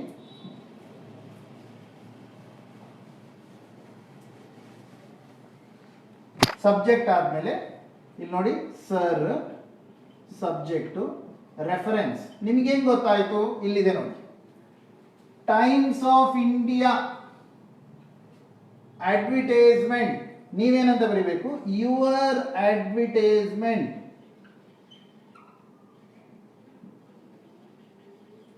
ಎಲ್ಲಿ? In Times of India. Your advertisement in Times of India. ಯಾವತ್ತು ಬಂದಿರೋದು? 15th March. ಇಲ್ಲಿ ಬರಿಬೇಕು, ಆನ್ 15th ಮಾರ್ಚ್ 2015. ಆಯ್ತಾ? ಇಲ್ಲಿಗೆ ಮುಗೀತು. ಕಂಟೆಂಟ್. ಕಂಟೆಂಟ್ ಏನ್ ಮಾಡಿ ಅಂದ್ರೆ, ಇವ್ರು ಏನ್ ಕೇಳಿದಾರಪ್ಪ ಅಂತ ಹೇಳಿದ್ರೆ, ಎನಿ ಗ್ರಾಜ್ಯುಯೇಟ್ ಅಂದ್ರೆ ನಿಮ್ದು BCom ಆಗಿರ್ಬೋದು, BA ಆಗಿರ್ಬೋದು, ಇಂಜಿನಿಯರಿಂಗ್ ಆಗಿರ್ಬೋದು, ಇನ್ನೇನಾದ್ರೂ ಆಗಿರ್ಬೋದು, BSc ಆಗಿರ್ಬೋದು. ನೀವು ಸಿಂಪಲ್ ಆಗಿ ಬರೀರಿ, ಏನೂ ಇಲ್ಲ. ಐ ಬ್ರಾಕೆಟ್ ನಲ್ಲಿ XXX am applying to the, ಮತ್ತೆ same as it is, post of receptionist in your company. Full stop. ನಂದು ಗ್ರಾಜ್ಯುಯೇಷನ್ ಮುಗ್ದಿದೆ. I have completed my graduation. ನೀವು ಬೇಕಿದ್ರೆ BCom ಅಥವಾ BA, BSc. Full stop. ಏನ್ ಕೇಳಿದ್ದಾರೆ? ಎಕ್ಸ್ಪೀರಿಯನ್ಸ್ ಕೇಳಿದಾರ? ಇಲ್ಲ. With knowledge of computer and fluency ನನ್ನ ಹತ್ರ ಇದೆ. I have computer knowledge. ಆಯ್ತಾ? ಐ ಹ್ಯಾವ್ ಹೊಂದಿದ್ದೀನಿ. ಆಮೇಲೆ I am fluent in English and Hindi. I am fluent in English and Hindi. Full stop. ಆಮೇಲೆ ಥ್ಯಾಂಕ್ ಯು. ಥ್ಯಾಂಕಿಂಗ್ ಯು ಬರಿಬಾರ್ದು, ಥ್ಯಾಂಕ್ ಯು. Sincerely yours. ಗೊತ್ತಾಗ್ತಾ ಇದೆಯಾ? So thank you, sincerely yours, ಮತ್ತೆ XXX. ಇದನ್ನ ನೀವು ಬಾಡಿ ಆಫ್ ದಿ ಲೆಟರ್, ಈ body of the letter ಏನಿದೆ as it is ನೀವು ಪ್ರಾಕ್ಟೀಸ್ ಮಾಡಿ. ನಿಮ್ಮ ವರ್ಕ್ ಬುಕ್ ಅಲ್ಲಿ ಸಿಗುತ್ತೆ. ಇವಾಗ ನಿಮ್ಗೆ ಎಷ್ಟು ಮಾರ್ಕ್ಸ್ ಬಂತು? ಇನ್ನ ನಾನು ರೆಸ್ಯೂಮ್ ಹಾಕಿಲ್ಲ. ರೆಸ್ಯೂಮ್ ಹಾಕಿ. ಸೊ ಫಾರ್ಮ್ಯಾಟ್ಗೆ 2 ಮಾರ್ಕು, ಕಂಟೆಂಟ್ಗೆ 3 ಮಾರ್ಕು, ಟೋಟಲಿ 5 ಮಾರ್ಕ್ಸ್. ಸೊ ಈ 5 ಮಾರ್ಕ್ಸ್ನ ನೀವು ಬರಬೇಕಪ್ಪ ಅಂದರೆ ಇದ್ರ ಜೊತೆ ನೀವು ನಿಮ್ಮ ರೆಸ್ಯೂಮ್ನ ಸೇರಿಸಬೇಕು. ಈ ರೆಸ್ಯೂಮ್ ರೈಟಿಂಗ್ ಏನಿದೆ ನಿಮ್ಮ ವರ್ಕ್ ಬುಕ್ ಅಲ್ಲಿ, PUC second year work book ಅಲ್ಲಿ ಆ ರೆಸ್ಯೂಮ್ದು ನಮಗೆ ಫಾರ್ಮ್ಯಾಟ್ ಇದೆ. ಈ ಫಾರ್ಮ್ಯಾಟ್ ಪ್ರಕಾರ ನೀವು ರೆಸ್ಯೂಮ್ನ ನೀವು ಪ್ರಾಕ್ಟೀಸ್ ಮಾಡಬೇಕಾಗುತ್ತೆ. Okay friends. ಸೊ ಒಟ್ಟಾರೆ ನಾನು ನಿಮಗೆ ಇವತ್ತು ನಿಮ್ಮ ಜೊತೆ ಹಂಚ್ಕೊಂಡಿರೋ ವಿಷಯಗಳು ಯಾವುದಪ್ಪ ಅಂತ ಹೇಳಿದ್ರೆ, ಒಂದು ಸ್ಮಾಲ್ ರೀಕ್ಯಾಪ್ ಕೊಟ್ಬಿಡ್ತೀನಿ ಫಸ್ಟಿಂದ, ನಿಮಗೂ ಈಸಿ ಆಗುತ್ತೆ.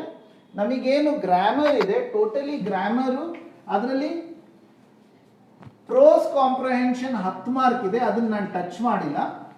ಕೆಲವು ವಿಷಯಗಳನ್ನ ನಾನು ಇನ್ನೂ ಟಚ್ ಮಾಡಿಲ್ಲ. ಒಂದು ಫಾಸ್ಟ್ ರೀಕ್ಯಾಪ್ ಕೊಟ್ಬಿಡ್ತೀನಿ. ಪ್ರೋಸ್ ಕಾಂಪ್ರಹೆನ್ಷನ್ ನಿಮಗೆ 10 ಮಾರ್ಕ್ ಬರುತ್ತೆ. ಅಲ್ಲೊಂದು ಪ್ಯಾಸೇಜ್ ಇರುತ್ತೆ. ಈ ಪ್ಯಾಸೇಜ್ಗೆ ಸಂಬಂಧಪಟ್ಟಂಗೆ ಪ್ರಶ್ನೆಗಳಿರುತ್ತೆ. ನೀವು ಪ್ಯಾಸೇಜ್ ಓದಿ ಈ ಪ್ರಶ್ನೆಗಳನ್ನ ಆನ್ಸರ್ ಮಾಡಬೇಕು. ಇದು ವಿತ್ ಪ್ರಾಕ್ಟೀಸ್ ನಿಮಗೆ ಬರುತ್ತೆ. ಈ ಭಾಗಕ್ಕೆ ನಾನು ಇವತ್ತೇನು ಹೋಗಿಲ್ಲ. ಆಯ್ತಾ? ಸೆಕೆಂಡ್ ಇಂಪಾರ್ಟೆಂಟ್ ಪಾರ್ಟ್ ನಮಗೇನಿದೆ, ಪೊಯಿಟ್ರಿ ಕಾಂಪ್ರಹೆನ್ಷನ್. ಇಲ್ಲಿ ನಿಮಗೆ 3 ಮಾರ್ಕ್ ಇದೆ. ಪೊಯಿಟ್ರಿ ಕಾಂಪ್ರಹೆನ್ಷನ್ ಎಷ್ಟಿದೆ? 3 ಮಾರ್ಕ್ಸ್ ಇದೆ. ಇದನ್ನು ಕೂಡ ನಾನು ಎಕ್ಸ್ಪ್ಲೈನ್ ಮಾಡಿದ್ದೀನಿ. ನೆಕ್ಸ್ಟ್ ನಿಮಗೆ ವರ್ಬ್ಸು 3 ಮಾರ್ಕ್, 3 3 6. ಆಮೇಲೆ ಇಲ್ಲಿ 3 ಮಾರ್ಕ್ಸ್ ಕ್ರಿಯಾಪದಗಳಿಗೆ. ಅದಾದಮೇಲೆ ನಿಮಗೆ reported speech 5 marks. Then dialogue writing, dialogue, completion of dialogue, definite question, ಈಸಿಯಾಗಿ 4 ಮಾರ್ಕ್ಸ್ ಬರುತ್ತೆ, 4 ಸೆಂಟೆನ್ಸಸ್. ಆಮೇಲೆ box writing 4 marks. And at the end letter writing. ಇಷ್ಟನ್ನು ನಾವು ಇವತ್ತು ತಗೊಂಡಿದ್ದೀವಿ. Poetry comprehension, verbs, reported speech, then letter writing, completion of dialogue, note making. ಇಷ್ಟು. So 3 + 3 6 10 16 16 + 8 16 1 8 24 mark ನಾವು ಇವತ್ತು ಕವರ್ ಮಾಡಿದ್ವಿ. ಸೊ ನೀವು ಇದನ್ನ ನಿಮ್ಮ ವರ್ಕ್ ಬುಕ್ ಆಧಾರದ ಮೇಲೆ ನೀವು ಇದನ್ನ ಸಾಲ್ವ್ ಮಾಡಬೇಕು. ಮಾಡೆಲ್ ಕ್ವೆಶ್ಚನ್ ಪೇಪರ್ಸ್ ಇಟ್ಕೊಂಡು ನೀವು ಪ್ರಯತ್ನ ಮಾಡಿದ್ರೆ ಖಂಡಿತವಾಗ್ಲೂ ನೀವು ನಿಮ್ಮ ಫೀಡ್ಬ್ಯಾಕ್ನ ನಿಮಗೆ ಸಂಬಂಧಪಟ್ಟಂಥ AIDS ಸಂಘಟನಾಕಾರರ ಜೊತೆ ನೀವು ಹಂಚಿಕೊಂಡು ನಿಮಗೆ ಇದರಲ್ಲಿ ಬೇರೆ ಇನ್ನು ಯಾವ ವಿಷಯದ ಬಗ್ಗೆ ನಿಮಗೆ ಇನ್ನು ಮಾಹಿತಿ ಬೇಕು ಅನ್ನೋದನ್ನ ನೀವು ತಿಳಿಸಿ. ನಮಗೆ ಎಕ್ಸಾಮ್ಗೆ ಇವತ್ತಿಂದ ನೀವು ಲೆಕ್ಕ ಹಾಕಿದ್ರೆ ಮೇ 31ನೇ ತಾರೀಕು ಪರೀಕ್ಷೆ ಇರೋದ್ರಿಂದ ಸಾಕಷ್ಟು ಟೈಮ್ ಇದೆ. 30 ಒಂದು 20 50 53 ದಿನದ ಸಮಯ ಇದೆ. ಸೊ ಖಂಡಿತವಾಗ್ಲೂ ನೀವು ಪ್ರತಿಯೊಂದು ಪ್ರಶ್ನೆಗೆ ನೀವು 4 ದಿನ ಅಥವಾ 3 ದಿನ ನೀವು ಖರ್ಚು ಮಾಡಿದ್ರು ಎಕ್ಸಾಮ್ಸ್ ಬರುವಷ್ಟೊತ್ತಿಗೆ ನಿಮಗೆ 80ರಿಂದ 85 ಮಾರ್ಕ್ ಪಡೆಯೋದು ಯಾವುದೇ ರೀತಿಯಲ್ಲಿ ಕಷ್ಟ ಇಲ್ಲ. ಓಕೆ, ಸೊ ಇಷ್ಟು ನಾನು ನಿಮ್ಮ ಜೊತೆ ಹಂಚಿಕೊಂಡು ಇವತ್ತಿನ ಈ ಒಂದು ತರಗತಿನ ಇಲ್ಲಿಗೆ ನಾನು ಕ್ಲೋಸ್ ಮಾಡ್ತಾ ಇದ್ದೀನಿ. Thank you.